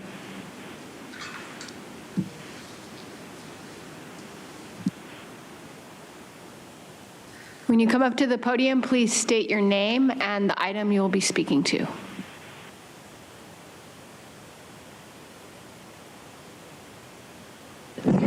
What is going on? You started my time before. Thank you. My person uses the name Audra. I'm going to speak on several items, Tara. Okay, I'm going to start with number 2. All right. So number 2, addressing the fire protections, and you're going to conduct a study. So I'm hoping in that study you're going to take into consideration the fact that the illegals are causing these fire departments and ambulances to be utilized for them and leaving their communities to suffer if something happens in their community because they're not there to be able to protect them. So that should be a part of the study. Also, number 7, Jim, you should definitely not vote on this one. You should bifurcate it because it has to do with the refugee health assessment, which is, they combine all of that together. We shouldn't be providing things to these people. It gives them incentive to come across. And for the Health and Human Services Agency, I'm going to definitely say that is a no because they traffic children.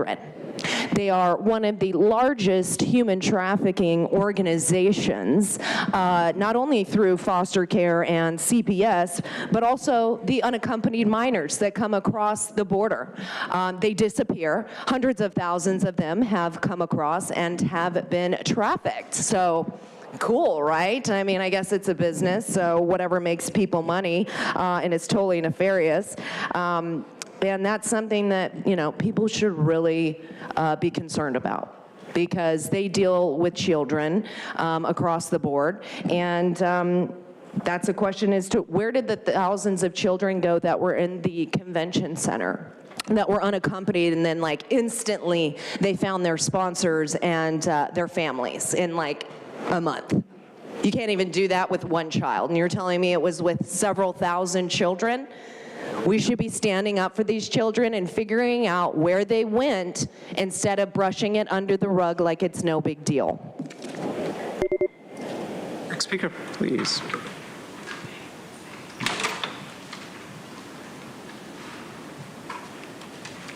My name is Mike. We got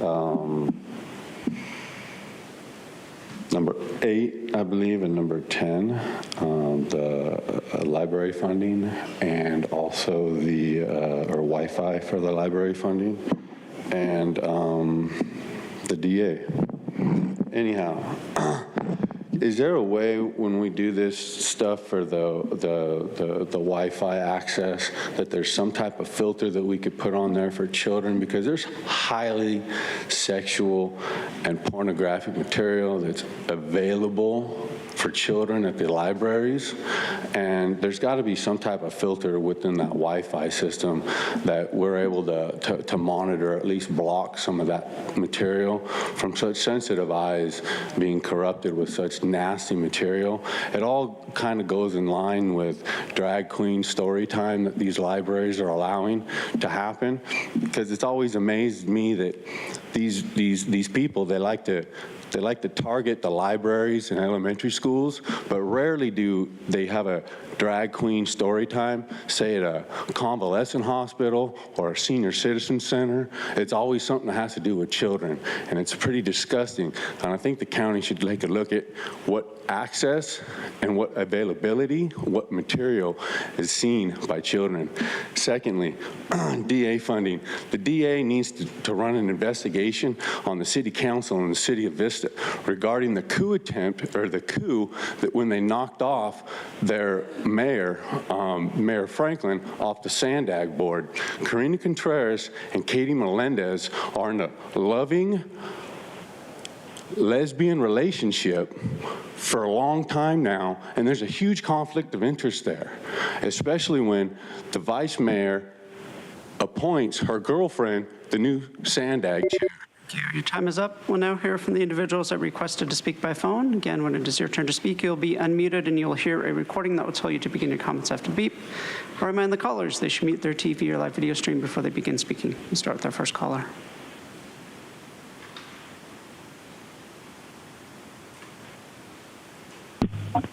All about TB funding. We sure need more timely TB warnings and control.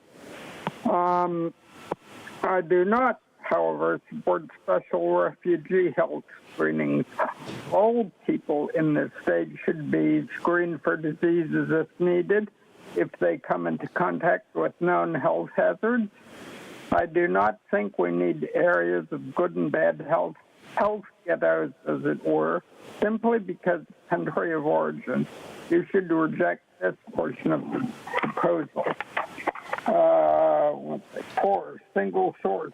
Single source for routine vendor renewals should be abolished.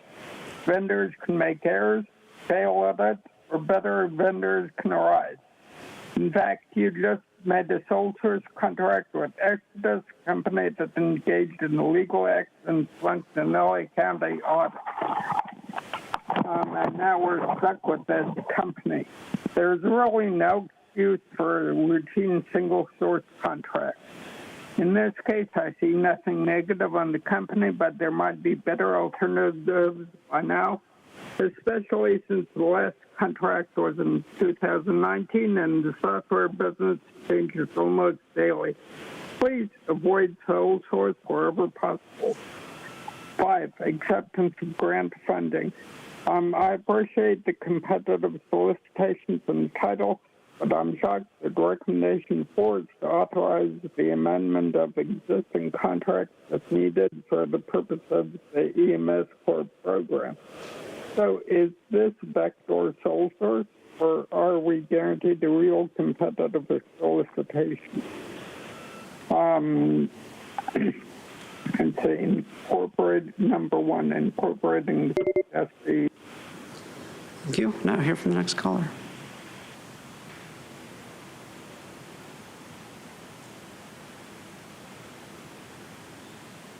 Hello, this is Catherine Rhodes, and I was calling for items 1 and 13 and the whole entire agenda, the whole consent agenda. On page 4 and 5 of the consent agenda, it says, after closed session number 23, it says all agenda items listed under this section are considered to be routine and will be done in one motion.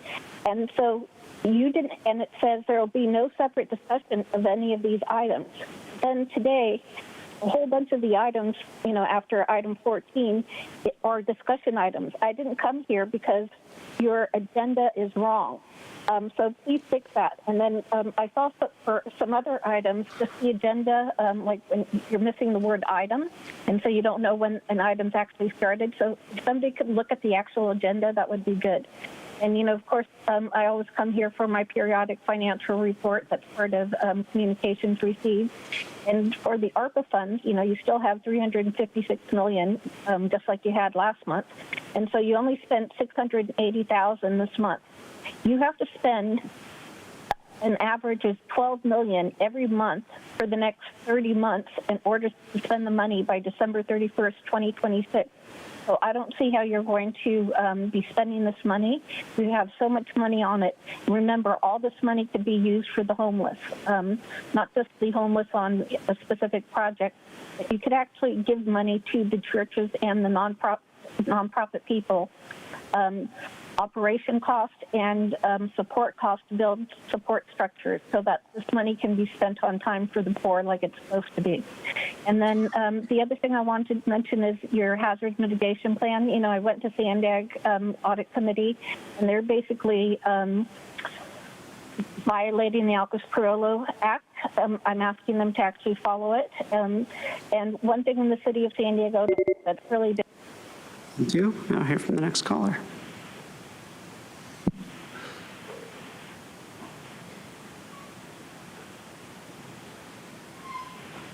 Consuelo. So I'm going to speak on the fire and the Wi-Fi. So for the fire, I wanted to say to the woman who apologized for clapping, I've got 3 words for you: Stockholm Syndrome. Don't ever apologize for what you should be doing. And then the Wi-Fi, okay. So if you guys have done a little bit of research on what Wi-Fi is and what it does, there's been several studies on how it affects our blood and on how, they've taken tests on people's blood work prior to being in Wi-Fi and then being in Wi-Fi. It's not good. It's not good. It's an invisible, talk about an invisible killer dot. That's a truly invisible, it's not good for us. So as far as that, what else? And it affects us all. You too, on the diet. What else? What other items? Yeah, that's all I got. But you know what, Tara, you're lame. We will now hear from the next caller.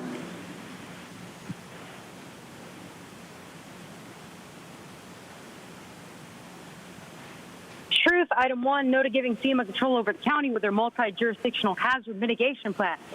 Item 2, trying to more fairly balance taxpayer money for fire protection sounds like a good idea, right up until battery storage sites cause fire. Item 4, no to a 5-year monopoly contract with Axelon for the preparation system costing $1.2 million. Axelon is a company that's involved in machine learning, AI, and augmented reality. They seem to be suffering from psychosis when they mention biblically based principles and glorifying God in their company purpose write-up. Item 5, $1.5 million debt dollars from the State Economic Development Department for an EMS core for 4.5 years. Was that unsexy EDD fraud ever resolved? They'll also be working with unnamed groups and the Children's Initiative, which partners with Jewish Family Services, who seem to specialize in human trafficking at our southern border. Item 6, yes to $7,500 in accessible AEDs donated from the Burn Institute. We need those because healthy young people are dying of heart attacks as a clot shot side effect. Item 7, concerning if the $692,000 Refugee Health Assessment Program and the Refugee Health Promotion Project includes asylees. Are those real asylum seekers or the undocumented illegal migrants? And no to $1.7 million debt dollars from the lying CDC. Item 11, $100,000 state debt dollars for Pillars of the Community to build one of the most expensive community gardens ever built. How much money is going to the gathering space? Will it be open 24 hours and will it be secured? Item 12, no to Samantha Jenkins to the Community Action Partnership Board. She's on the San Diego Democratic Party Community Service Committee and an Alliance San Diego board member. No to Michael Donovan to the HIV Planning Group. He owns SCPD Holdings, which in 2017 bulldozed land in Hillcrest with city code violations. He was allegedly an aggressive bully, suing at least 25 people who live in the neighborhood. Noted David John Grillotti to the HIV Planning Group. David's a Johns Hopkins indoctrinated NIH fellow, UCSD psychiatrist at Owen Clinic, engaging in mental and transgender miscarriage to children, and worked at McLean Research Institute where people study brains and work on children. No consent to most of the consent, or to terrorism. Thank you. And Vice Chair Lawson-Remer, that concludes public comment on the items on the consent calendar. Thank you very much. We have a motion by Supervisor Montgomery Stepp, seconded by Supervisor Desmond. Please vote.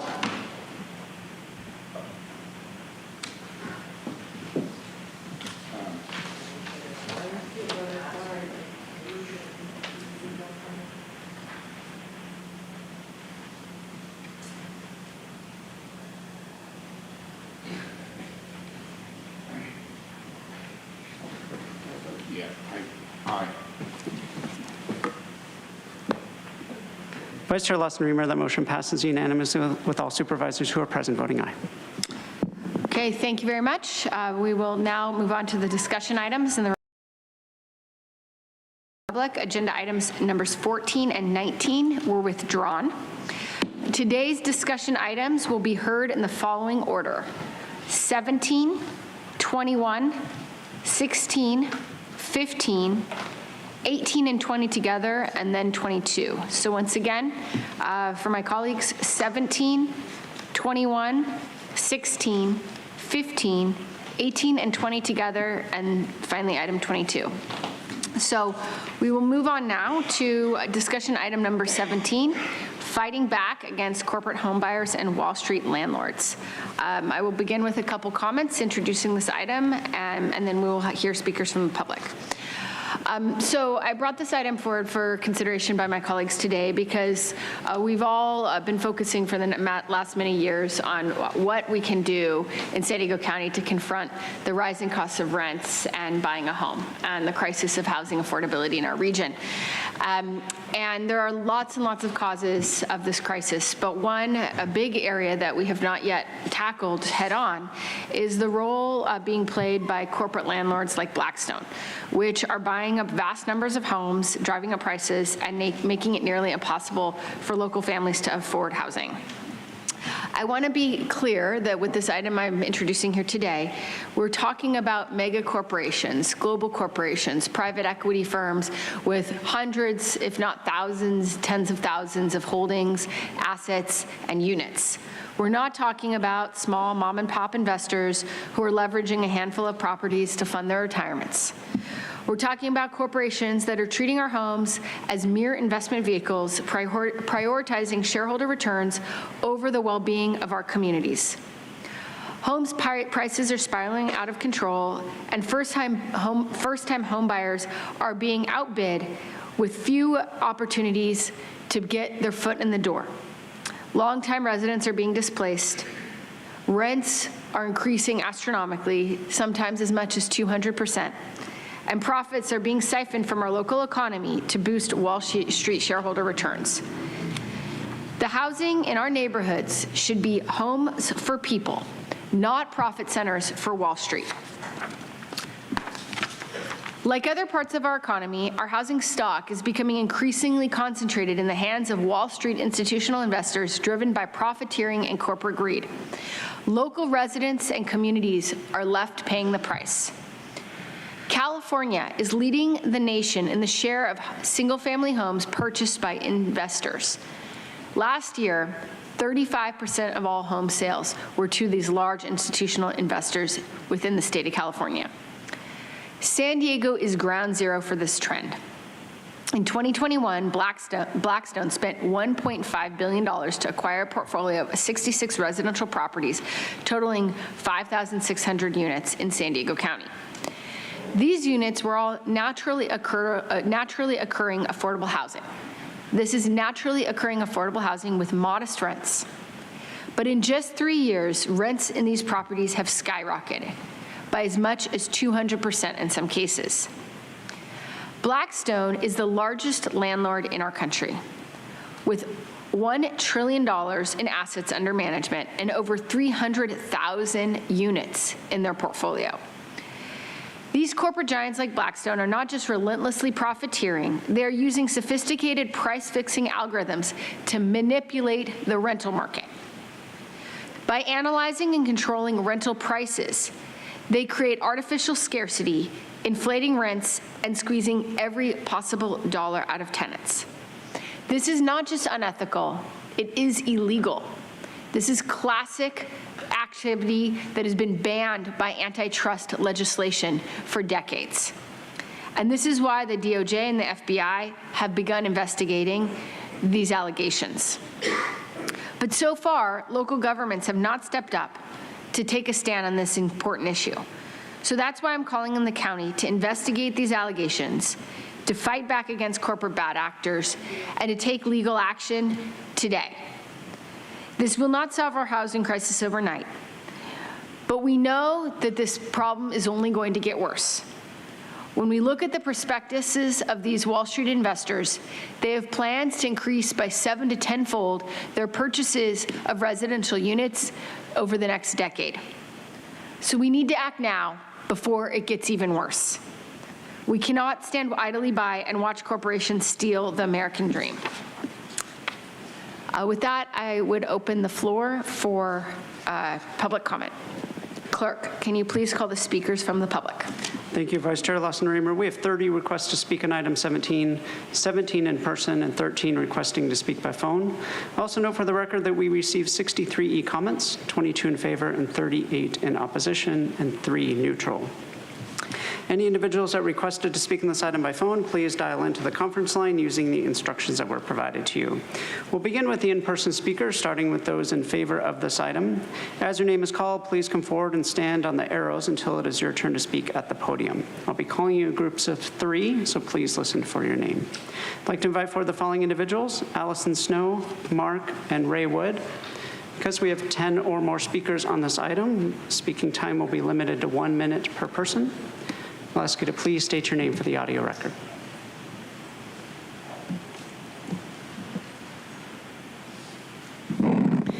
Good morning, Allison Snow.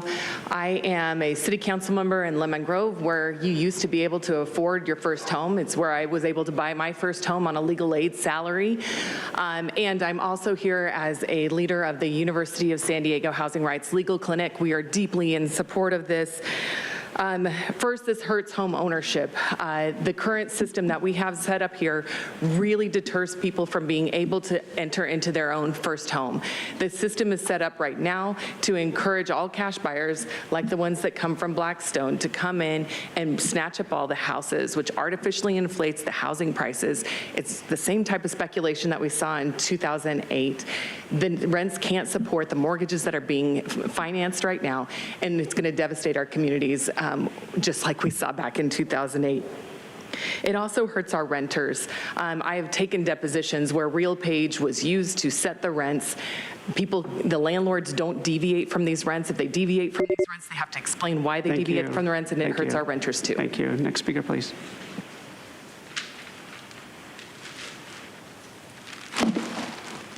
Mark, so you guys should see these titles. This is all part of the same agenda. The people, the 1% that own everything. Mark, for once, I agree with you. speak to the recommendations. Okay. With you, Tara. You actually are doing a good thing. However, it's how it'll be done. And you're an attorney, so I trust you can try to really oversee that carefully, because, for instance, I've heard some ideas like, oh, just say, it has to be conglomerations of under $5 million or so. Well, they'll just break up into smaller denominations. They have all the money. I mean, if you're not very careful, they'll find a way around what you're doing. I mean, very careful. And they have plenty of money to hire slews of attorneys and advisors to get around your stuff. So, but yeah, it's absolutely criminal. It's taking over the world, not just here. And people need to see the videos and do something about it. Thank you. As the next speaker is coming forward, I'd like to invite 3 additional speakers: Luis Avalos, Darlene Simpson, and Luis Fernando Aquino Corraz. Thank you. My name is Ray Wood. I'm an employee of the County of San Diego and a member of SEIU 221. I'm here to speak in support of Supervisor Tara Lawson-Remer's proposal to create affordable housing with Agenda Item 17. Housing is a basic need. Yet our elected officials in San Diego County and across California are failing to ensure everyone has access to safe and affordable housing. The situation has worsened as Wall Street investment firms have increasingly bought residential properties since the foreclosure crisis, focusing on maximizing profits rather than providing quality housing. These firms often raise rent significantly and then sell them off for profit. Corporate landlords like Blackstone are driving up home prices and making it nearly impossible for local families to afford housing. This trend has led to the rising home prices, fewer opportunities for first-time buyers, and displacement of long-time residents, all while profits. Thank you. Thank you. Next speaker, please. Good morning. I'm Louis Avalos. I'm a student, worker, researcher, and educator at UC San Diego. I hold all of these titles, yet none of them can afford or make me enough to afford San Diego. My work at UCSD gives me access to different student populations, and my work off campus gives me access to underprivileged folks, such as in South County. Collectively, those who I have worked with all express the same notion of basic needs and security, with housing being the root of that issue, all of which translates into a huge missed opportunity cost, a cost that totals the future workforce, our future lawyers, doctors, politicians, therapists, and solution makers, all prohibited from achieving those dreams because they're stuck trying to figure out how to afford housing. Corporations like Blackstone are pushing communities out while pocketing the profit within, while playing a major role in basic needs and security among the region. By the concentration of our housing stock, Blackstone has disrupted our lives. Please vote yes on item 17. Thank you. Thank you. Next speaker, please. Good morning. I'm Darlene Simpson. I'm with ACE organization, and I also live in a Blackstone apartment. I'm strongly in support of the agenda item 17, introduced by Supervisor Tara Lawson, Reamer. It's time for our cities, county, and state to rein in these corporate landlords and their unscrupulous management firms. Protect millions who rent and work to ensure that everyone has access to housing. I'm seeing more and more people living in their cars, their vans, under tarps, and didn't they recently going after criminalizing being homeless? We need to do something. It's a 10 on the Richter scale, this housing crisis. Thank you. As the next speaker is coming forward, I'd like to invite 3 additional speakers: Patricia Mendoza, Alejandra Mendoza, and Mariana Brito. If I've called your name, please come forward. Thank you. My name is Luis Anguiano. I am from ACE in the National City, and I'm in support of this. I grew up here in San Diego when I was a young kid. I was homeless myself, and as I was growing up, I got into tenant organizing. I volunteered as a Mrs. Paul, and seeing children in the street is extremely hard. And now that I have been part in working in housing organization, helping tenants understand what's going on, their rights, a lot of them, even they might know their rights, but with the rents growing at such incremental scale, it's hard to keep up. Our incomes are not keeping up with the cost of living. And now that we know that Blackstone and many other corporations have been using RealPage in order to raise rents in illegal matters, it is important that we step in and actually do something. For college, I moved away to Northern California, and now that I'm back here in San Diego, it's sad to see so many more homeless children and families on the streets, and it's time to do something about it before more families end in the street and it just gets harder to keep families housed. Thank you. Next speaker, please. Hi, thank you for your time. My name is Patricia Mendoza. I'm a member of ACE. I'm also the statewide organizer with ACE. I'm here in support of item number 17. I can't stress it enough, but as tenants, we are getting displaced due to corporate greed. I see it happening all over San Diego and all over our state. Our communities are not for sale and should not be for sale. Our communities are for our tenants. Please protect our tenants. Instead of making safe and affordable roofs over our heads, we are continuing to fall through the cracks. For this reason, I'm strongly in support of agenda number 17. Thank you, Supervisor Reamer, for introducing this board letter. Please continue to protect all tenants, and let's hold Blackstone accountable. Thank you so much. Thank you. Next speaker, please. Hi, my name's Alejandra Mendoza, and I'm here with the ACE organization, and I'm also here in support of item 17. First, I want to thank Supervisor Reamer for introducing this to the board. We must take action and make sure that we have access to safe and affordable roofs over our head. Like many others are saying, corporate landlords like Blackstone are buying up vast numbers of homes, skyrocketing the prices, and making it very impossible for local families to afford housing. The housing in our neighborhoods should be for people, not for profits, not for profit centers for Wall Street hedge funds. And for this reason, I am strongly in support of agenda item 17. Thank you for your time. Thank you. As the next speaker is coming forward, I'd like to invite the remaining speakers in favor: Arancha Calles, Omar Frederico Mondragon, and Yaneli Cisneros. If I've called your name, please come forward. Good morning.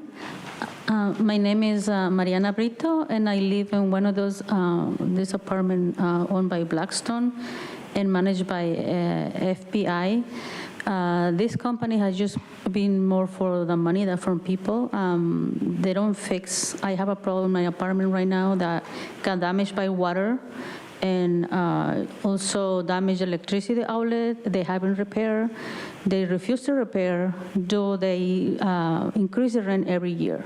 So it's very important that we do something right away, because those companies are just for profit. I would like, any of you take important in this matter, this issue, because it's affecting everybody's life, including children's. So I'm here to support item 17, and thank you so much. Thank you. Next speaker, please. Hello, my name is Aranta. I am a member of ACE. I work with ACE. Every day we talk to tenants who are just trying to live their lives, who spend most of their life, their precious few moments that they have with their children, with their families, away from them so that they can work to afford these extremely high rents that just keep going up. Things feel very hopeless for regular people in San Diego because they don't see anyone coming to their aid. They just see private corporations buying up all the housing and raising the prices as much as they want, and really just acting with as much authority as they can buy, which is quite a bit since they have a lot of money. We really are in support of item 17. I think it is a big decision that y'all will have to make for the sake of people and for the sake of the good of the workers of San Diego, which are the ones that are looking for this affordable housing and are unable to find it. I think it'll have a big impact on the future of San Diego if we don't pass it. Thank you. Thank you. Next speaker, please. Good morning, my name is Omar. I'm with ACE as a student and as an organizer. I'm also here today as someone who hopes to live in Southeast San Diego for as long as I can. But, Wall Street investment firms and Blackstone have accelerated the foreclosure crisis in communities like mine. I know that after these extraction models reach its scale and capacity, they will try to erase the history of the people who live there, the same marginalized individuals that voted you into office, because it's the poor people that still believe in these systems of government to help and save them. For this reason, I'm strongly in support of agenda item 17 introduced by Supervisor Tara Lawson-Remer. Thank you. Thank you. As the next speaker is coming forward, I'd like to invite the speakers in opposition. Michael Brando, allegedly Audra, Melanie Woods. I've called your name. Please come stand at the arrows. Thank you. Hi, good morning all. My name is Yareli and I am with ACE, also the same community organization as my last two co-workers. I'm born and raised in San Diego, and I'm also in support of item 17. I've personally seen how housing has become increasingly difficult to obtain and even maintain. I feel it's been grossly neglected for years. We've all seen homelessness continues to rise as a direct result of this crisis. People close to me have either left the state completely or have had to live on the street themselves. I've personally had to neglect my own education and move back into my immediate family's home, where we can only afford the rent now with our 3 shared incomes. And I've seen that these communities, as my own, that are most affected are made up of construction workers, blue-collar workers, people who make up the city, who build the city. And I feel that should be addressed. It should have been addressed yesterday. I think it's a big issue, and that's why I'm strongly in support of item 17. Thank you. Next speaker, please.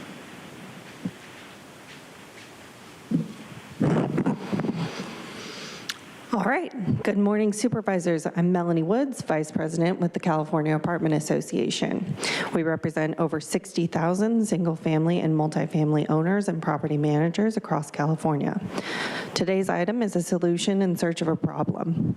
The percent of single-family homes owned by large property owners in San Diego is extremely limited at less than 1.7%, and it's trending downward. There are over 800,000 housing units in the county, and only 60,000 are owned by large owners classified as owning over 100 units. Placing a property in a corporation is a common practice for tax and estate planning benefits. There are already mechanisms in place to enforce against businesses engaged in price gouging. Scarce county resources should be spent on rental assistance and housing subsidies, not tying the county up in expensive litigation efforts. Lawsuits don't help create more housing for San Diegans. Thank you. Thank you. Next speaker, please. As the next speaker is coming forward, I'd like to invite the remaining speakers in opposition, Oliver Twist and Consuelo. If I called your name, please come forward and stand on the arrows. A person uses the name Audra. Tara, I didn't know you had such big balls. When you were spread eagle, you couldn't tell. But it's interesting because you're going against the UN agenda with this and a bunch of these big banks, right? And all the people with the money. That's good. That's real good, right? Because we don't want this to happen. But that's the agenda. And what do you think's going to happen when you go against them and they have all the money to fight this in litigation? Are you just going to spend millions of dollars of the people's money to fight against this for nothing to happen? Money that could go towards building homes for the people? I'm just wondering. I mean, you're the one with the cojones. I'm sorry, balls. Anyway, but, right? I mean, so is this actually going to move the needle forward, or is this just a statement? Because it looks good on the surface. But in reality, ain't nothing going to change. And people are still going to suffer, and you're going to waste money that could go towards building them homes. Thank you. Next speaker, please.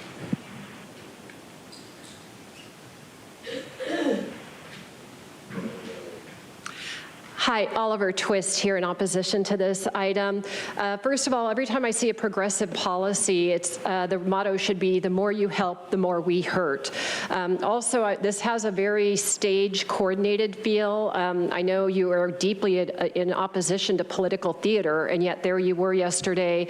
Now we have KPBS, we have people here in numbers. I also am requesting a policy that you would have paid policy activists actually identify themselves whether they're getting paid or not. And so I would, because that's a lobbyist, not an activist. And I just wanted to share a couple of comments online. Frank Rizzo, more anti-landlord, anti-property ownership tactics by the government every day. The state and local government is working hard to pass anti-landlord laws. They will never stop, perhaps, until one way or another they have full control of all residential income properties as they continue to take us down the road to California communism. Thank you. Thank you. Next speaker, please.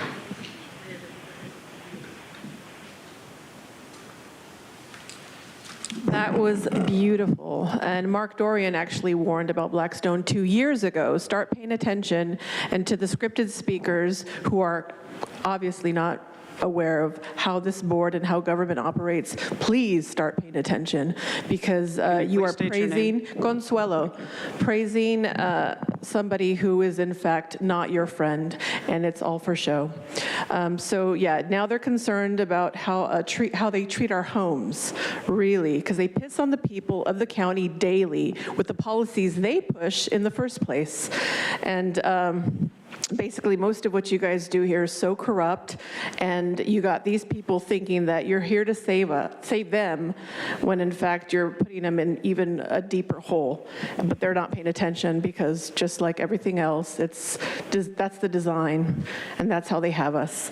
I got 9 seconds. Yep, they silence the people because they don't want us to speak truth. All I'm going to say is pay attention to the ones coming up here. We'll now hear from the individuals that requested to speak by phone. Again, when it is your turn to speak, you will be unmuted and you will hear a recording that will tell you to begin your comments after the beep. I'll remind the callers they should mute their TV or live video stream before they begin speaking. We will start with our first caller.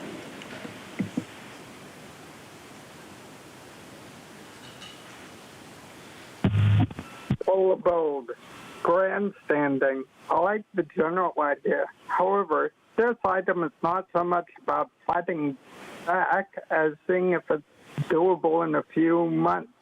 For people who stress every time their rent is due, whether they should report that little leak or will it raise their rent, this is way overdue. I do not know why you want to do an analysis of how many properties the commercial entities own.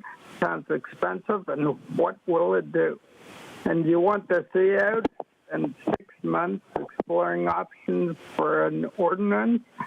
Might I suggest the board limit rent increases to the cost of living unless otherwise justified? Maybe do this now, not in 6 months. This would also reduce the number of low-income people who become homeless because they can't afford the rent. So why wait? But increase. Thank you. Now hear from the next caller.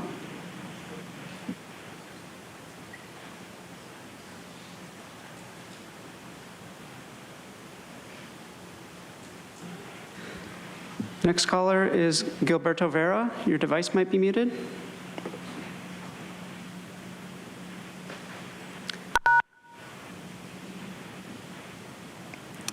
Gilberto Vera, you may proceed. We'll come back to that caller.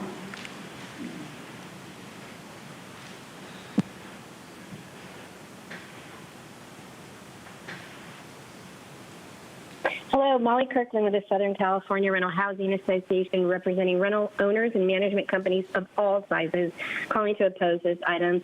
We're disappointed we weren't consulted about regulation that directly impacts our members.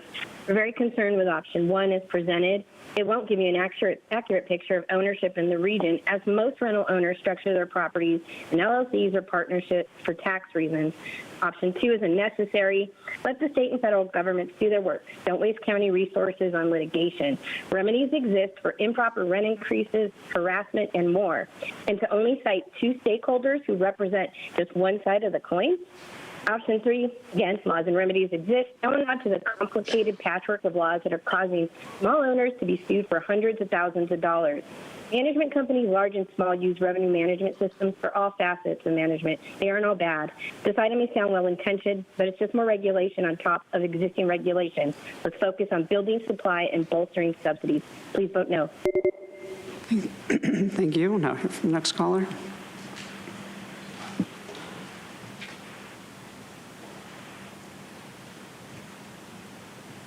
Hi, my name is Al Del Mastro. I'm a small mom and pop landlord. I'm a disabled veteran. And the problem that I see that we're having is that you're destroying mom and pop landlords with these strict rules.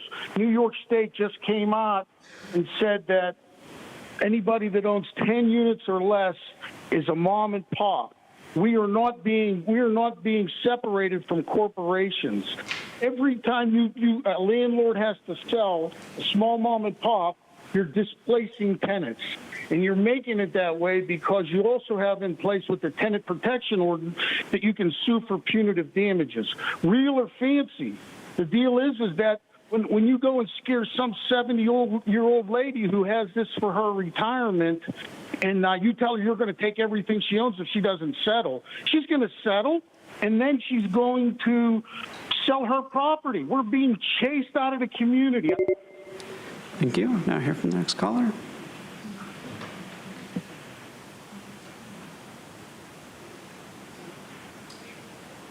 Hello. Oh, I think I'm supposed to be.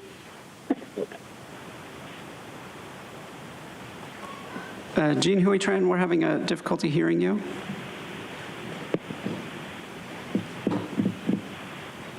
My phone now. It sounds like your device might be cutting out. We can come back to you.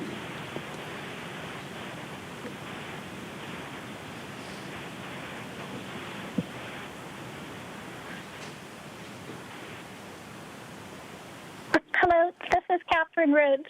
I just want to remind you guys that the San Diego County Employment Retirement Association, SDCERA, for the county employees, and then the City of San Diego employees, SDCERS, they invest their pension fund in Blackstone. And so it's in their best interest to, not solve the homeless problem, do a whole bunch of things to keep the rents in San Diego high instead of low, when there's so many easy solutions that we can't even look at. And then also, I think you should look at what are the short-term vacation rentals, because part of the regional needs housing assessment through SANDAG, they're actually going to, the state, not SANDAG, but the state is going to finally force you guys to analyze how much short-term vacation rentals are taking housing out of the housing stock, especially for affordable. Thank you. Now hear from the next caller.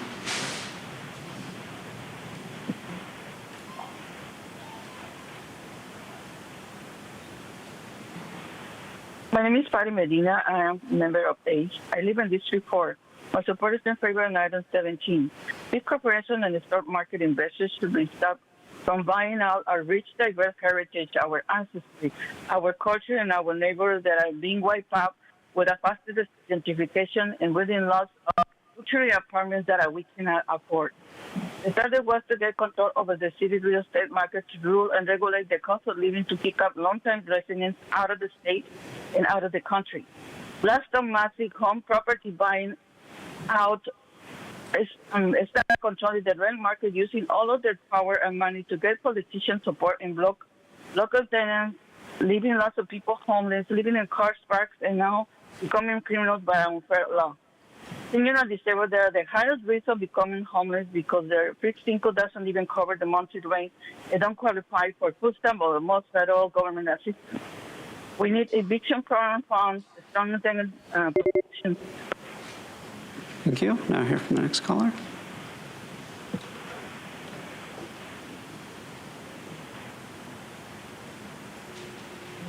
Kevin Stevenson. I am very much in favor of this item because corporate landlords have been screwing over people for too long. I personally have spoken to a lot of people who can barely afford rent, who have faced the threat of eviction. Let's be real. Corporate landlords are parasites. They exist for no other reason than to buy up a bunch of our homes and basically drain the money out of poor people who barely have enough to live as it is, who cannot afford to own, who can barely afford to make ends meet. Oh, but what about mom and pop landlords? What, all 10 of them? Like, there are barely any mom and pop landlords anymore, so don't feed me this BS sob story about, oh, but what about the 7-year-old who's taking retirement money? Those people don't exist anymore. It's not the 1970s. Almost every landlord in America is a giant corporation like Blackstone. Thank you. Now hear from the next caller.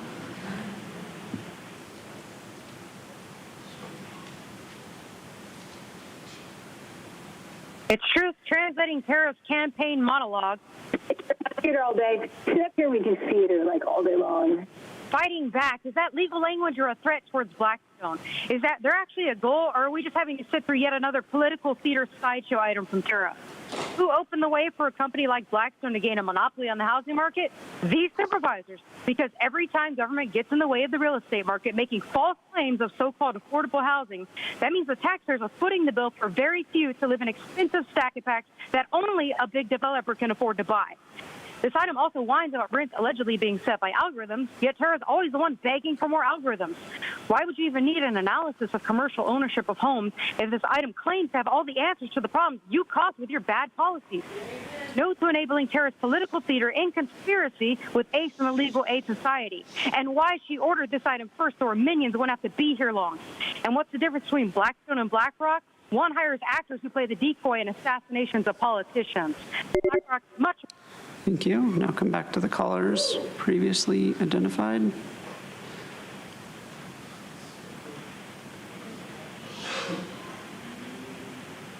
Hi, my name is Gil Vera. Can you hear me?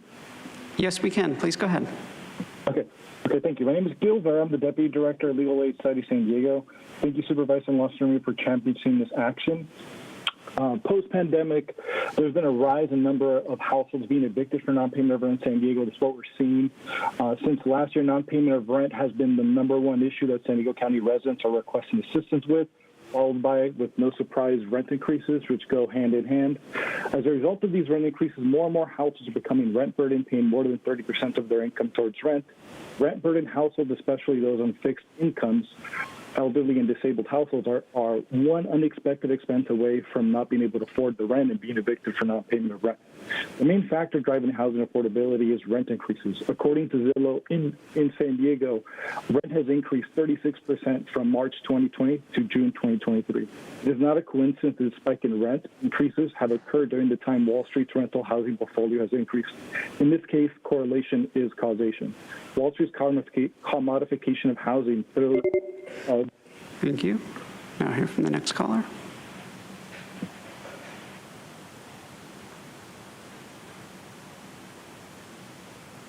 Hi, my name is John Wee, and I'm calling to support this item because corporation home buyers should not be allowed to do this thing where they just buying up on the property and jack up the prices that completely upsets it, make it unaffordable for so many people.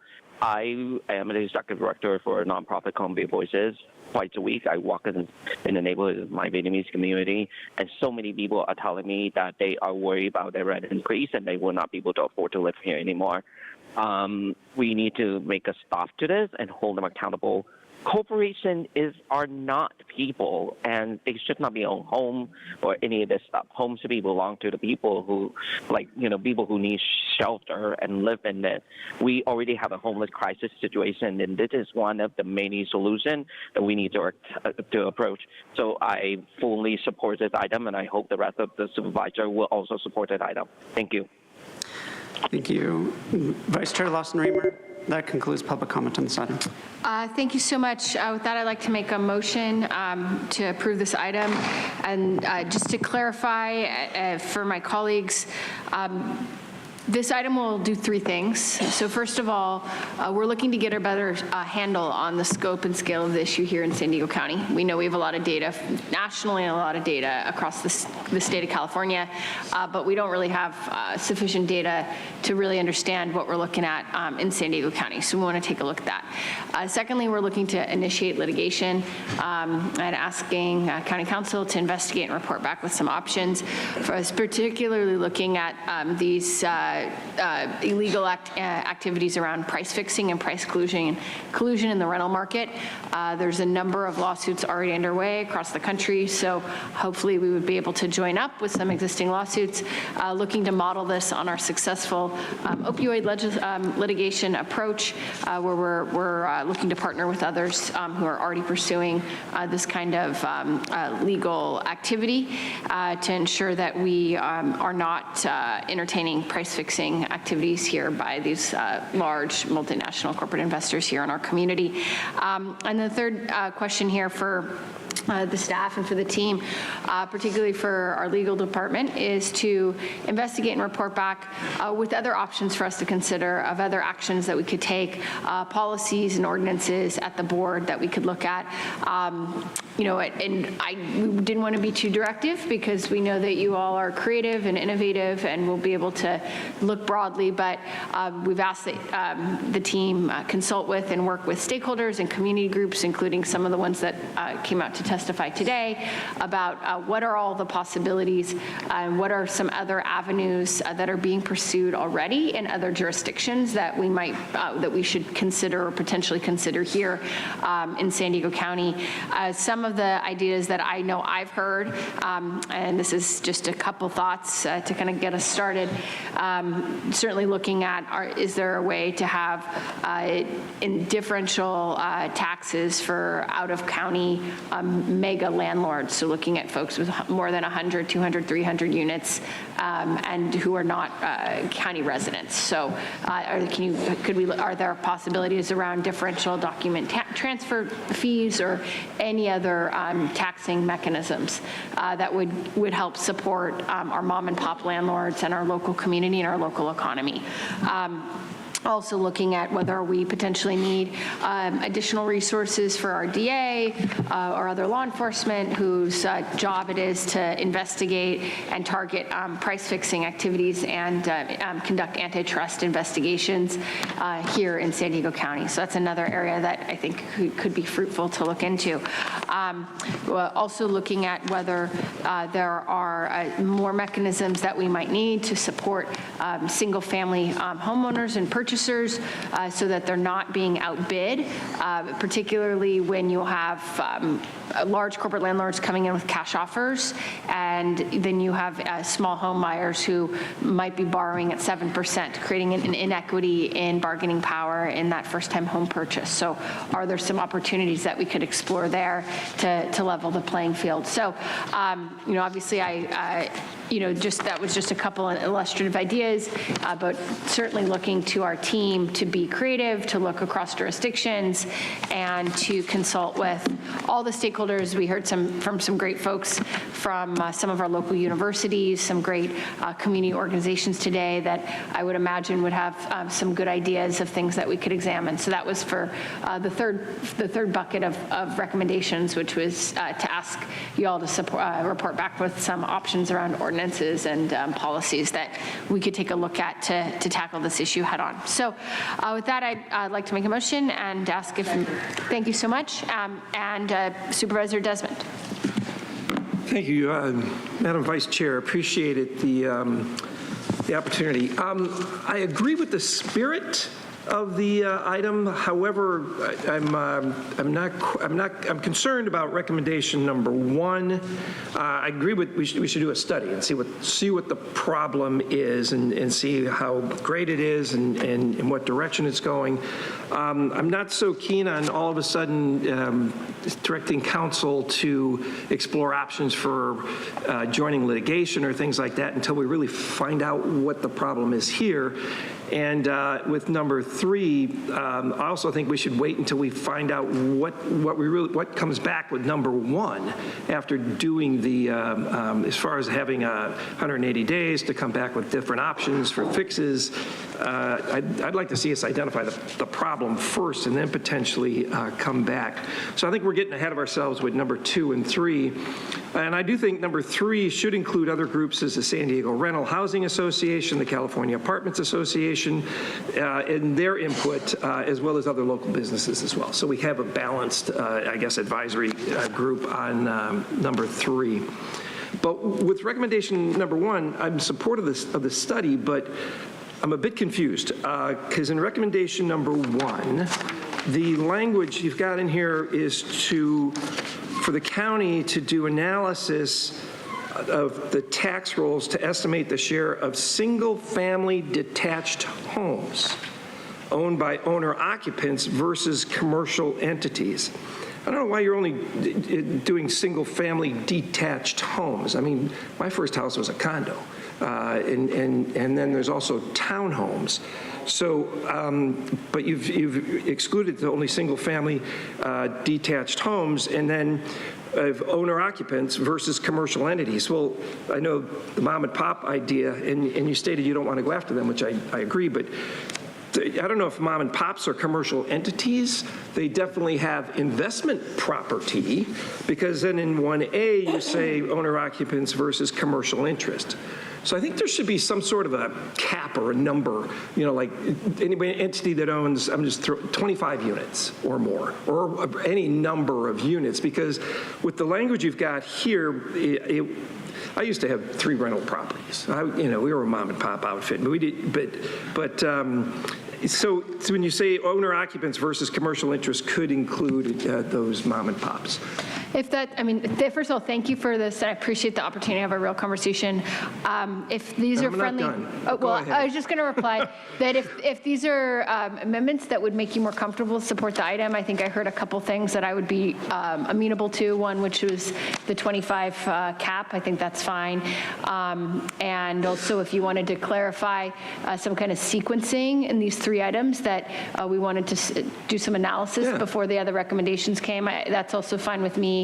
And so I think those are both, if you're kind of generally in support of the spirit and you just want to see some changes to get us to a place you feel comfortable with, I think those are both good ideas. Okay, I got another one. Okay. Instead of just single family homes, how about include condos and townhomes? Because those are also owned and kind of your first time, your first purchase potentially, or so those are also I should have asked you to co-draft it. That was a great idea.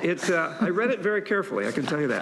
So, I think, I'm glad you agree with it. We should have some sort of a number. Let me look ahead.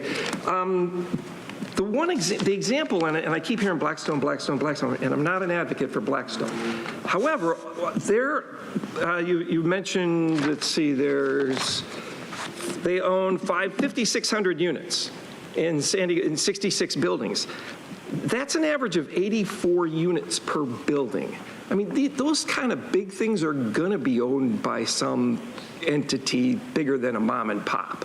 So as far as like out of state or Wall Street or things like that, but I think you have to kind of admit that those larger entities are going to be owned by some other LLC or some sort of a conglomerate or something like that, because your mom and pops are not going to afford 84 apartments, and all of the Blackstone examples are all apartments.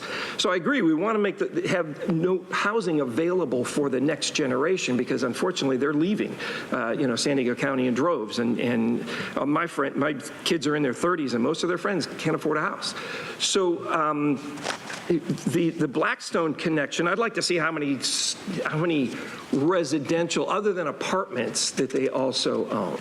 And apartment rent and things like that's another issue. But if we could include that how many, I guess if we have the number of 25, then we'll know who owns those above 25 units. So I know nobody likes Blackstone, but apartments versus being able to buy your single-family home or your first home, I think is really, I don't know, that's what I want to make sure that we can accomplish.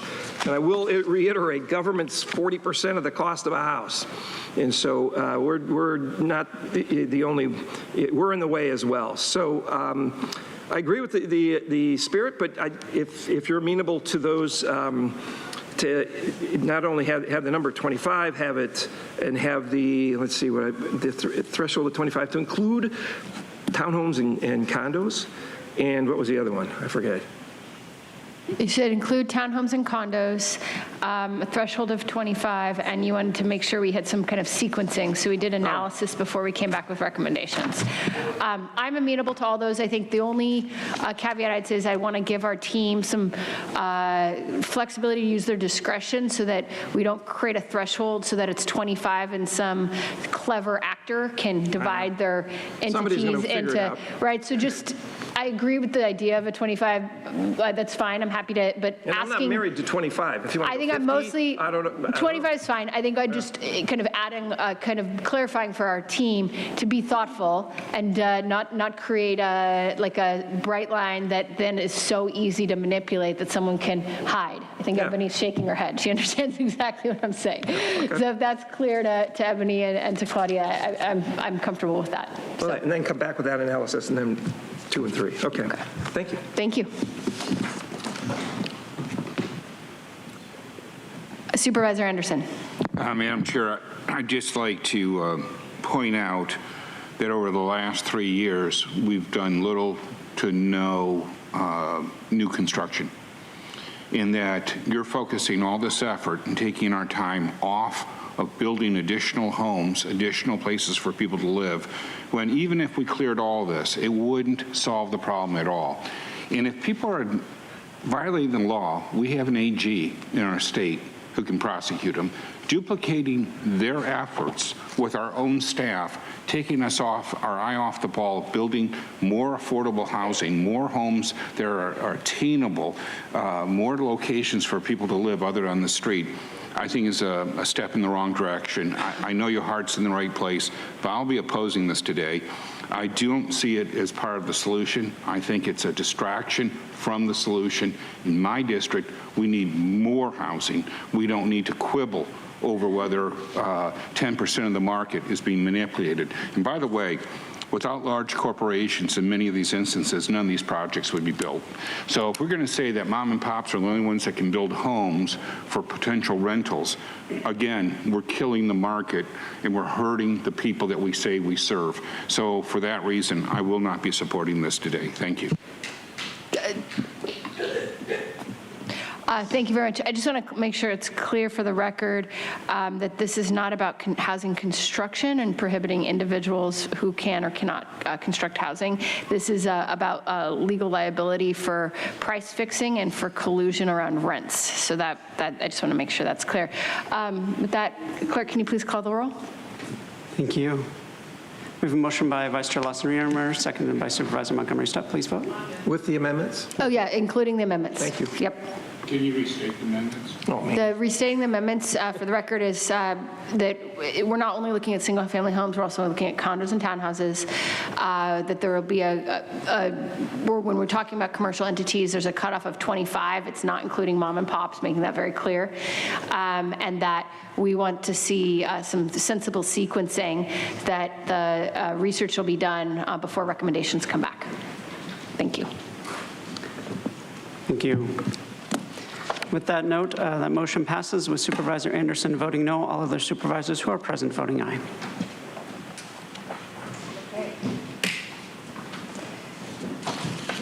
Thank you. We're now moving on to item number 21. This is, as a reminder, a 4-vote item, and we will turn to staff for a presentation.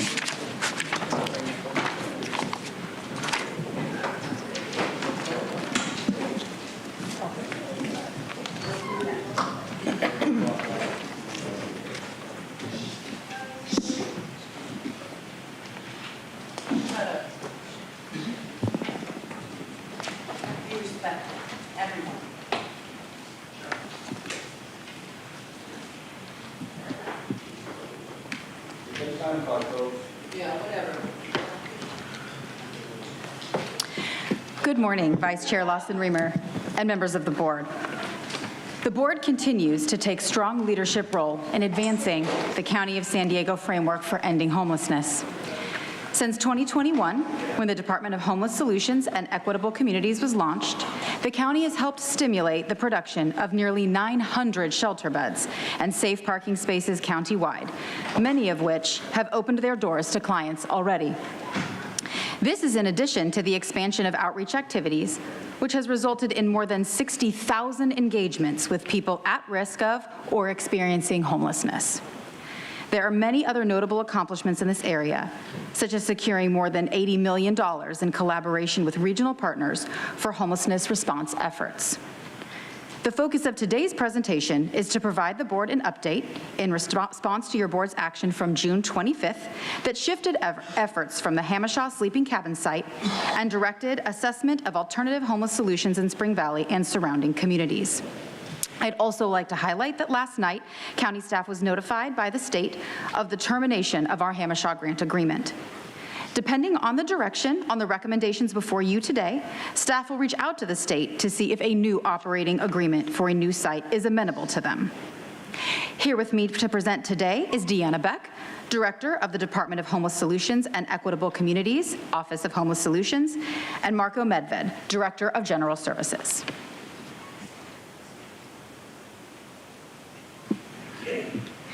Thank you, Caroline.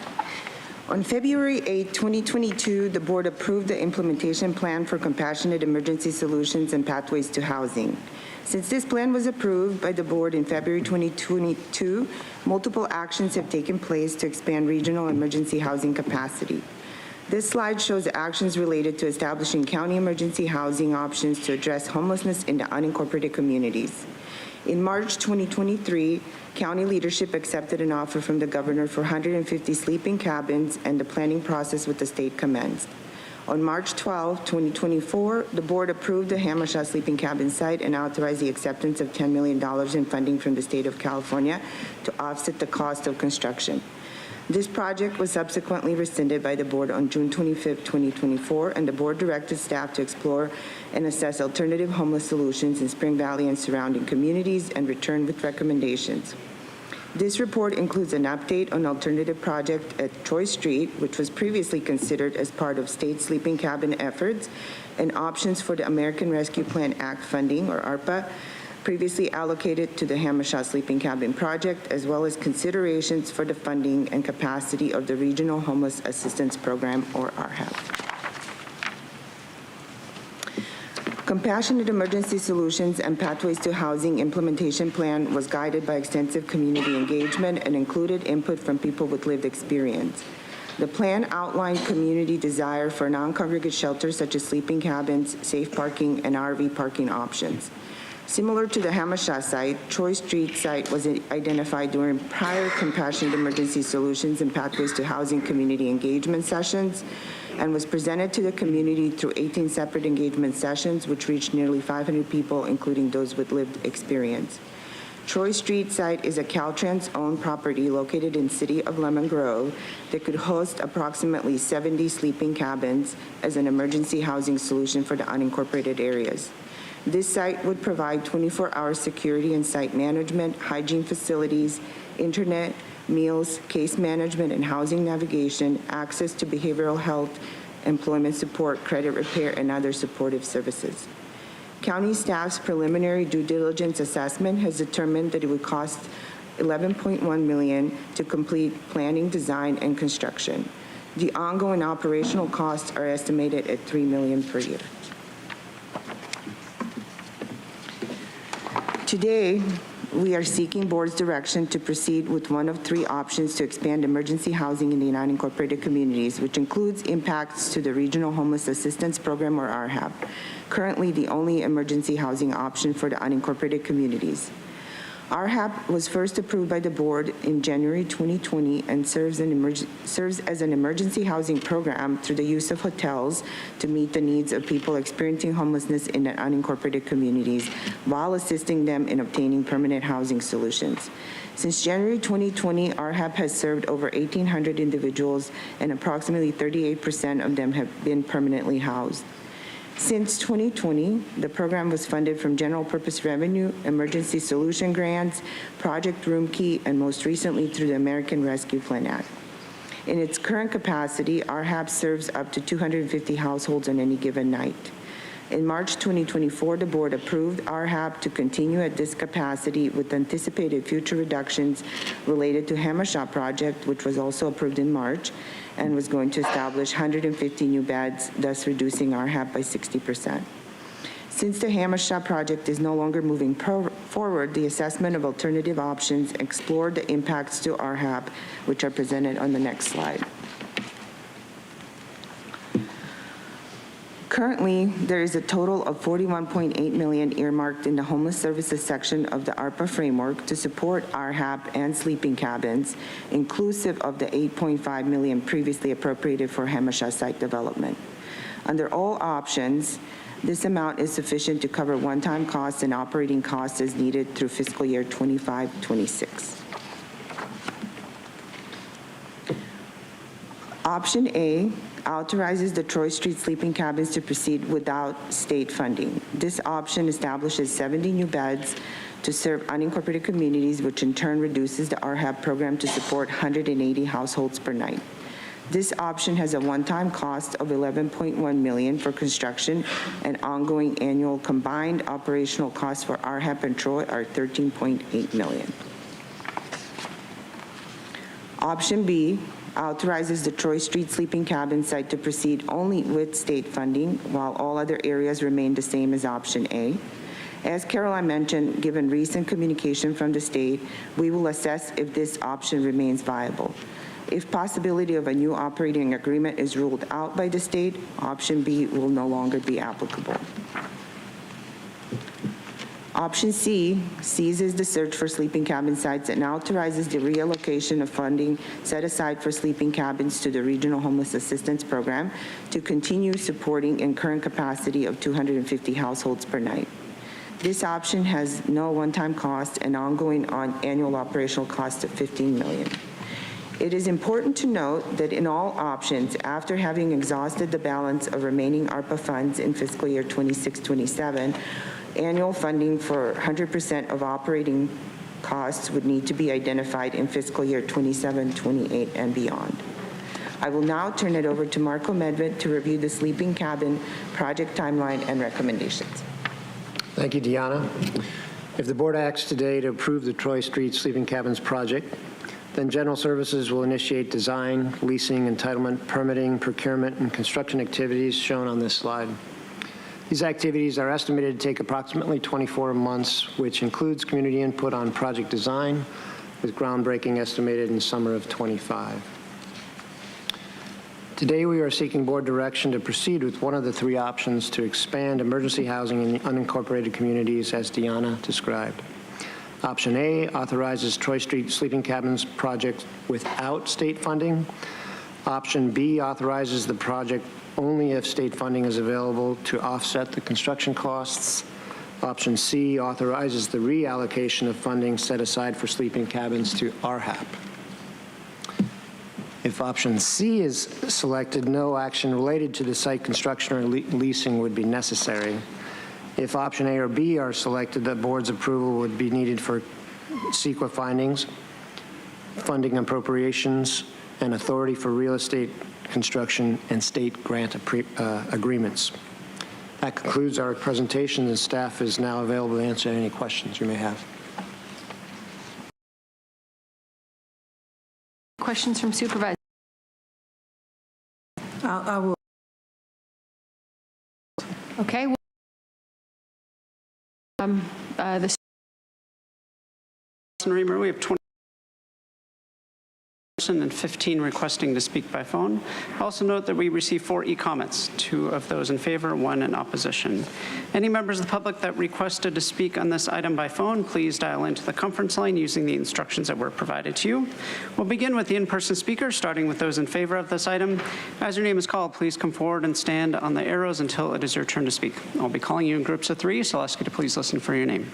I'd like to invite forward Allison Snow, Chris Pearson, and Gregory Woods.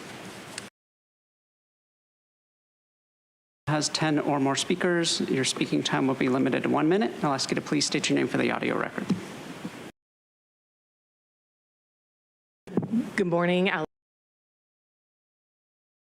And also work as the director of the Housing Rights Legal Clinic at the University of San Diego. I'm standing in support of this measure, particularly the A option. This is something that Lemon Grove and East County desperately needs. We have no funding in our own coffers to be able to address housing and homelessness. We actually took away money to do $300,000 worth of homeless outreach services, which comes at the cost of our senior center and opening our senior center. We are desperate to address this issue in our community, and we are looking for the county as a great community partner in this. It is something that's long been in the terms of waiting, and we really need it now. The third option isn't really accessible to Lemon Grove, El Cajon, and La Mesa. We are willing to pony up and partner up, but only helping the unincorporated county does not help our communities, and we just don't have the resources to do this on our own. We need this essential element in our community, so please help us address housing and homelessness in our community. Thank you so much. Thank you. Next speaker, please. Good morning. My name is Chris Pearson. I'm an elected member of the Spring Valley Community Planning Group. I'm here to urge a yes vote on item 21, option A. The Spring Valley Planning Group has not taken a position on tiny homes. However, at our July 9th, 2019 meeting, we did vote in favor 8-1 of housing and citing a bridge shelter, the style run by Bob McElroy at Alpha Project. And I just want to speak a couple of examples of tiny homes that work. Mayor McCann in Chula Vista of CityNet does an outstanding job, and the gold standard in California is Hope the Mission in the San Fernando Valley, which has been running tiny home sites, successfully transitioning people from unhoused homeless to homes since 2018. That's hopethemission.org is our website. And I just want to say thank you for your time. Thank you for working as elected officials and staff. I don't think you get enough appreciation for what you do. Thank you, thank you, thank you. Vote yes on 21. Bye. Thank you. As the next speaker is coming forward, I'd like to invite the remaining speakers in favor, Jeremy Ogle and Amelia Broadnax. Call your name, please come forward.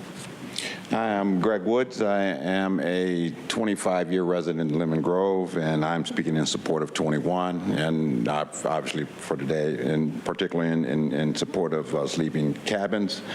If we can help someone who's experiencing a homeless crisis, then, I think that should be everyone's #1 priority. I think in the past, or individuals I've spoken with that had some questions about this. When we got into discussions about they weren't inviting drug offenders or people off the corners and out of parking lots into our community. There was quite a bit of support for the sleeping cabin. So I want to thank Council Supervisor Montgomery Stepp for bringing this forward, and for you guys too, and I hope you'll consider yes on 21. Thank you. Thank you. Next speaker, please. Good morning. My name is Jeremy Ogle. I'm a resident and homeowner in Lemon Grove. I'm here in support of the proposed emergency sleeping cabins on Troy Street in Lemon Grove, and specifically I support option A to pursue the cabins regardless of the availability of state funding. I believe that Lemon Grove and Spring Valley, like all communities in this region, have an obligation to support our neighbors in crisis and prevent people from falling into chronic homelessness. My support for the emergency sleeping cabins in Lemon Grove is conditional on the following. Number one, the county must establish a preference for individuals and families who last resided in Lemon Grove or Spring Valley or within a 3-mile radius of the site. Number two, the county must guarantee that the city of Lemon Grove will not incur any additional costs for law enforcement or public works or maintenance. And number three, the county must clearly and directly communicate with community members as this project progresses. And I want to acknowledge and thank Supervisor Montgomery Stepp for her efforts on community engagement, and I encourage the other supervisors and county staff to look to the example that she's setting. Thank you. As the next speaker is coming forward, I'd like to invite the first 3 speakers in opposition, Michael Brando, Mark, and allegedly Audra. If I've called your name, please line up on the arrows. Thank you. Hello, my name is Amelia Brotniks. First and foremost, I am a person with lived experience with homelessness, but today I am also a housing provider and a supportive service provider. Our organization is GLM House Inc., and currently we've already housed over 100 people with a 70% retention rate. So what we are asking is that everyone stand behind Monica on this one, because we have watched how the ban in San Diego has pushed everyone into Lemon Grove, and we don't have the services there to support these unhoused individuals. So having the cabins will allow us to be able to provide resources to the individuals who are migrating to Lemon Grove, not to mention our own that are there struggling. So I do support it, and thank you so much, Monica, for taking the baton and looking out for Lemon Grove. I do support. Thank you. Thank you. Next speaker, please. If I've called your name, please come forward.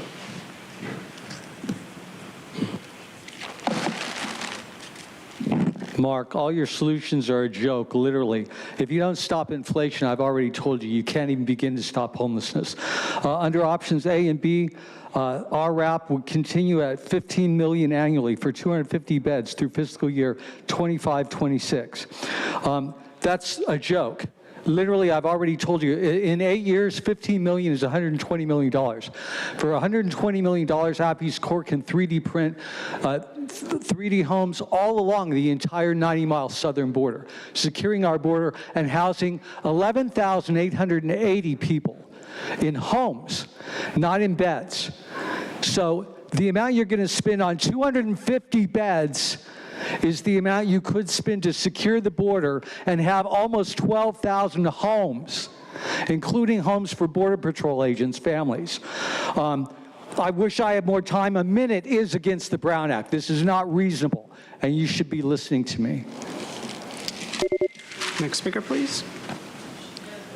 As the next speaker is coming forward, I'd like to invite the remaining speakers in opposition, Mike Consuelo and Brian Rumbaugh. If you call your name, please come forward and line up on the arrows. Thank you. That person used the name Audra. It is so interesting, the item we had before, when you guys were demonizing Blackstone. Because what you guys are doing with this, the amount of money that you want to spend on these sleeping cabins, how many square feet are they, like 15? Who knows? And they're like $158,571 and $42. You know how many that's like $10,000 per square foot. But, you know, that's cool. And then just every month, it's like, or for a year, it's $42,857 and 14 cents. That's $3,571.42 a month. The other ones, the RHAP rooms, $60,000 a year. That's $5,000 a month. I bet you they could go stay in one of those Blackstone apartments for less, right? But let's do this because it's going to help homelessness, right? And they can only sleep in those. But it's not a waste of money. You could do way more with it. It's such a joke. Next speaker, please.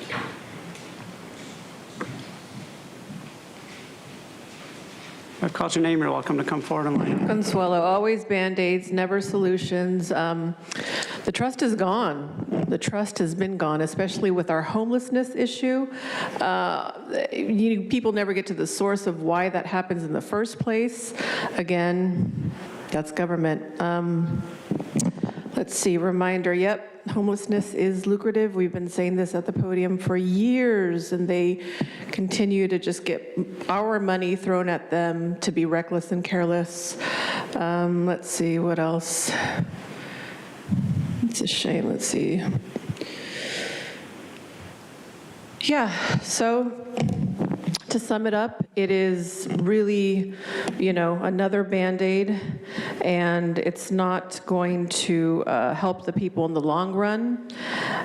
But everything that government does, it only just makes things worse. And yeah, that's all I got on this. Next speaker, please. All right, still Brian Rumbaugh. Jim, good to see you. I was actually at San Marcos last week, and they were talking about the increase in the homeless problem there. And I'm about solutions, not symptoms. Okay.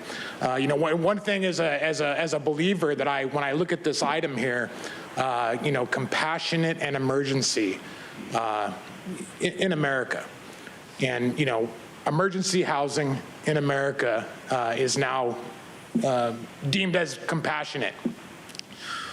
In America, we are supposed to do such a better job.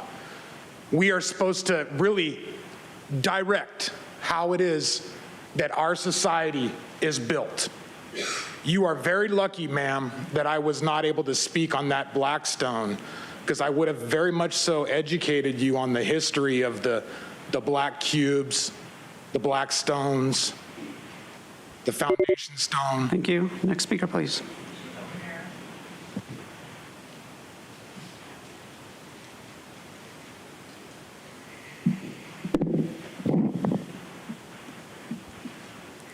Mike again. So we're talking about spending a bunch of our tax dollars going towards some things that I feel that are already existent. I recall when Hurricane Katrina hit, FEMA provided a ton of trailers at a fraction of probably the cost of what you guys are talking about. I think if we can take off the wheels of the FEMA trailers, you then can call them emergency sleeping cabins or even tiny homes. And it's amazing because then you can move those from community to community upon need, right? And maybe we don't need to spend all these extra millions of dollars and you guys are going to approve something that I feel that we've already spent some money towards. You guys just are tapping into the wrong source, tapping into us again. Thank you. We'll now hear from the individuals that requested to speak by phone. We'll start with our first caller.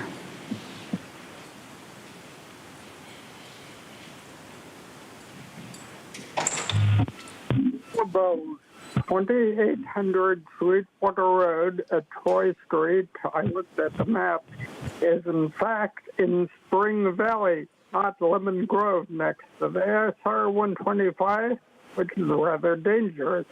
It's also near the Maya Springs Health Care Center, RV rental, and toy recycling, not the best place. It's also about 1,000 feet from a daycare center and a few schools. It actually sounds kind of like the other site, which was rejected. Again, you're using ARPA funding money meant for COVID, and I hope no one has it. Although if you ramp up the test, maybe you'll find one. I think option C is your best bet. First, I suspect there are a lot more homeless people in the unincorporated area, and there'll be less problems about close to this or that or... Thank you. Now hear from the next caller.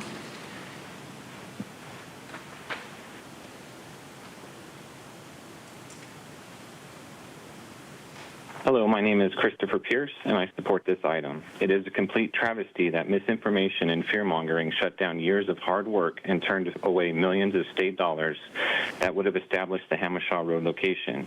It would have helped Spring Valley's most vulnerable residents. People tend to think that a handful of bad actors doing criminal acts defines an entire population of homeless people. Don't be one of those people. Listen to the statistics of high schoolers graduating into homelessness, fixed income seniors, unable to afford rent, losing their home, and forced out onto the streets. Our community members experiencing homelessness cannot and should not be shipped off to the desert. This is still their community. Hammershaw Road would have been a better and safer solution to getting services and support to Spring Valley's growing unhoused population. However, since that location was trashed without having the opportunity, we must now look at an alternative location. Although Troy Street is not the most ideal location in terms of infrastructure, it is a one. Thank you. Now hear from the next caller.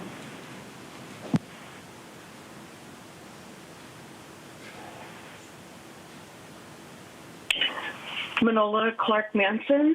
I'm a resident of Lemon Grove and a Lemon Grove Planning Commissioner. I'm in favor of the appropriation and additional actions to create and administer tiny homes as part of a larger plan to alleviate the current housing crisis that seems most evident in the 4th District and Lemon Grove specifically. It's important to remember that our unhoused community members include the family that lives in their car, a significant number of elementary school students, our grandparents, our elders. They are people you see every day, seemingly participating fully in our community and in silence are suffering. Moving this item forward would ensure we begin to make Lemon Grove safer, healthier, and more responsive to the needs of our community. Thank you. Thank you. Now hear from the next caller.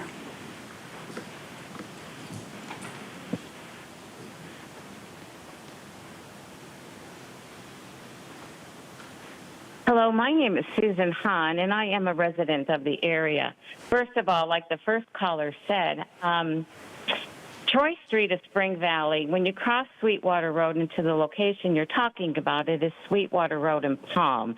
So I think that misrepresentation needs to be clarified for the residents of the area so we know exactly what you're talking about. First, and also in this area, we're pretty saturated. We have a VOA home less than a 5-minute walk from the location you're speaking of, a 40-bed VOA home with people with mental illness. In the survey that I received from Supervisor Stepp, she talked about a lot of these homeless people having behavioral issues, and there will be somebody on site, blah, blah, blah, blah. However, when we have 40 on one side and 60 on another side, we're talking a big community of people with behavioral mental health issues. Also, within a 1-mile radius, it's in Spring Valley, but if you cross Sweetwater Road from the location, you... Thank you. Now hear from the next caller.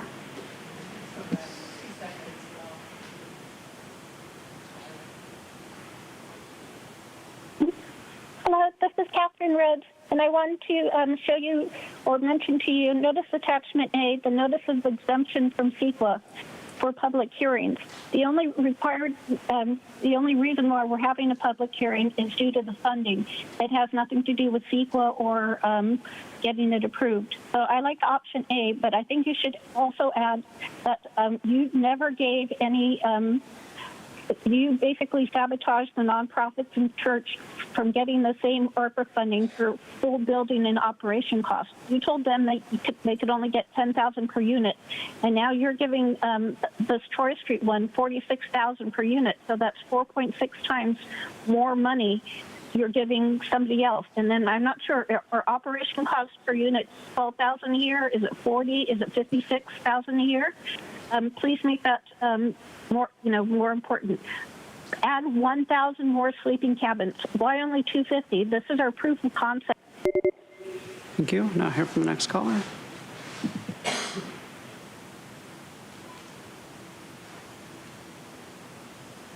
It's truth. Why is this item now before Monica goes to Lemon Grove this Thursday to see what people of the community actually want? Didn't the county just do that to Spring Valley, and that's how we ended up here?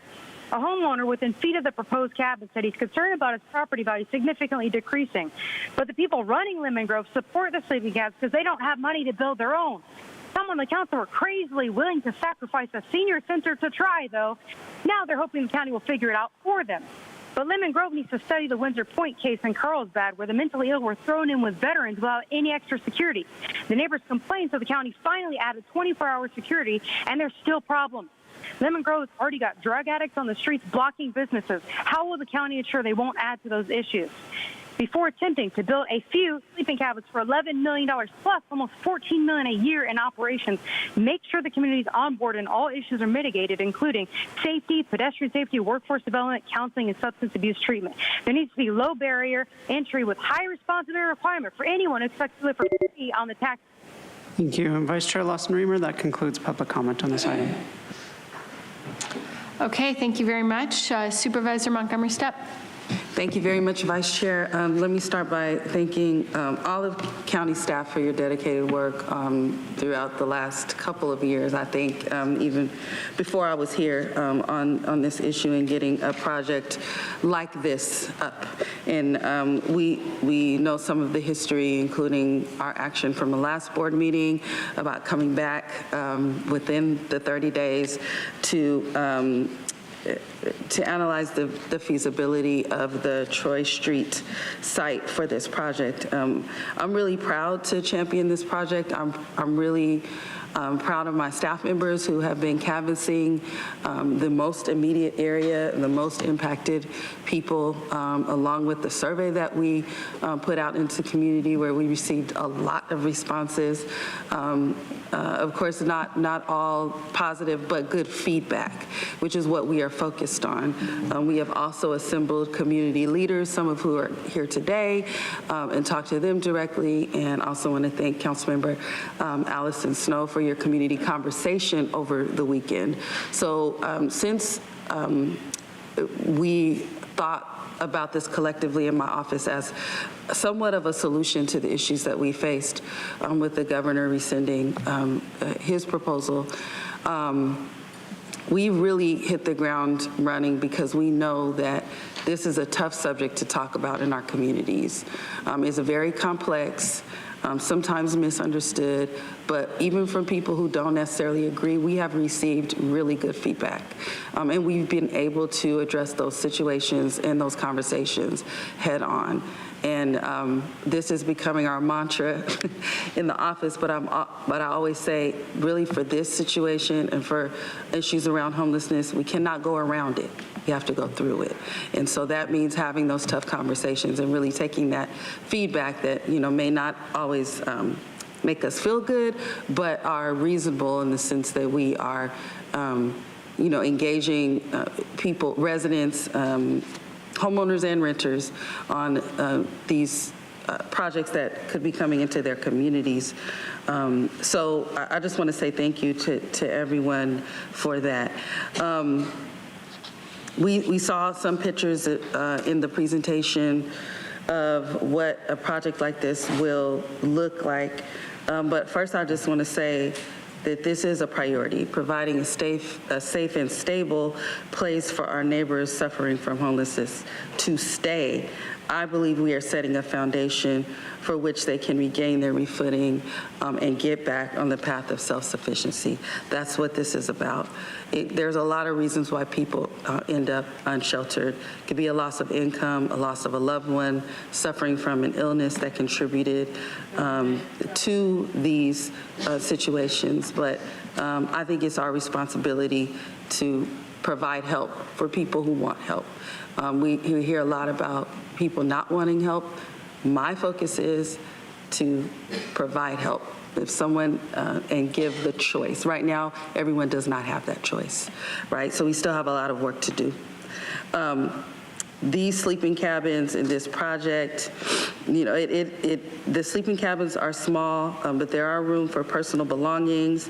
Some cabins will be ADA accessible.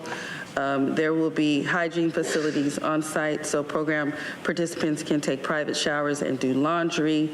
The site will also have office space for case managers, a kitchen and dining space. So the supportive services are extremely important. for this particular population, and this project will provide those supportive services. Also, we won't be coming back to ask for 24-hour security. That will be provided in the plan that we are presenting. And there are many other ideas that community members have that I know when I'm looking at the timeline, we will continue to do that outreach, but I will just say we can offer over 200 surveys that we received and all of the feedback that we have received from community members in doing the outreach that we've done for the last 3 weeks. I'm gonna just go to the timeline really quick and just ask a couple questions. So let me tell you my concern. One, of course, there's overall urgency, right? We can all agree to that. My concern around the community outreach is that either we, if possible, have to shorten the timeline of the project or move the community outreach to where it's consistent throughout our different phases and steps of the project. My concern is that we won't be engaging community, and then some of the problems and issues will resurface, and then we'll kind of be starting a clock over again, which we can't do, right? So, of course, my preference is to shorten it, shorten the project time, generally speaking. I would like to hear your feedback on that. I understand, this is the project moving forward, or the steps moving forward, but also then have some specific questions about construction. So what about shortening the length of the timing that we can actually have a project off of the ground? So at the moment, this is a very solid schedules based on our other similar experiences and those in the region and across the state. We can reassess the schedule, I believe, toward the end of the design process, which would be in the spring, late winter, early spring, and that's when we'll have a construction contractor on board that can actually provide the best path moving forward. Okay, we'll just keep me updated on that. If we cannot shorten this timeline, which I'm still going to push for. I'm okay with the way that it's in the board letter right now, but I am going to push for the urgency behind this. I think it's important for a lot of different reasons. But the community outreach piece needs to be at least intermittent throughout these steps, because I think there was community outreach done on the last project with Spring Valley, and it wasn't continual, and so that is why we ended up where we were. So I think that piece is super important. If we're going to keep a 24-month timeline, then the outreach is very important. But I just letting you know ahead of time, I will be pushing for us to get this off the ground quicker. And also, I know that there's, we're going back between RHAP and this project. I want to be clear that I do not want net zero. When we're pushing for these beds, I want them to be added to our system and not a reason to take away beds from another program that we're running. I think it's very, very important that we go through all of these things to actually see an impact. And if we don't add beds to the system, then people will not see an impact. There will be no, we'll kind of be status quo, just treading water, which is what I feel we're doing right now, just, in general, not just San Diego County, but, the entire state. So I really, I know that it complicates things now that the governor has officially said, he's taking his money and his homes back. But I still think that, I'll be pushing for kind of very comprehensively looking at how much we are spending, what accountability measures we have for the folks that are providing the services, and how we can do the most that we possibly can with the budget that we have. That, I think, that will be one of our next steps. So with that, I want to thank members of the public, especially the residents of Lemon Grove. We heard, either side of it, but just generally Lemon Grove residents have been very gracious even when they do not agree. They have asked very pertinent questions, and we will continue to engage the residents not only in Lemon Grove, but also in Spring Valley in the impacted areas, because that's our job. So with that, I would move that we put forward option A on the board letter, which would then require us to go through all of option recommendation 2, I believe, in the way that it is laid out. And I would just ask my colleagues for support on this. It's urgent. We have an opportunity to move forward. We are looking in my office to really set a model for how to have these conversations, because all of us are having them in each one of our districts. So I would ask for your support, and thank you so much for your time. Thank you. Supervisor Anderson? Thank you, Madam Chair. I'd be happy to second the motion. I want to make sure as we move forward with this that we continue to pursue the governor and the money in the cabins, because I think that it'd be a lot better if he kept it in San Diego County and we used them. So, and Monica, I think that you and I agree on this, so I'm happy to second it. We are actively doing that, Supervisor, just FYI. Okay, with that, please call the roll. Thank you. Thank you. We have a motion by Supervisor Montgomery Stepp, second by Supervisor Anderson. Please vote. Vice Chair Lawson-Remer, that motion passes unanimously with all supervisors who are present voting aye. Okay, thank you very much. We will take an hour recess for lunch. It is 12:20, so we will reconvene at 1:20.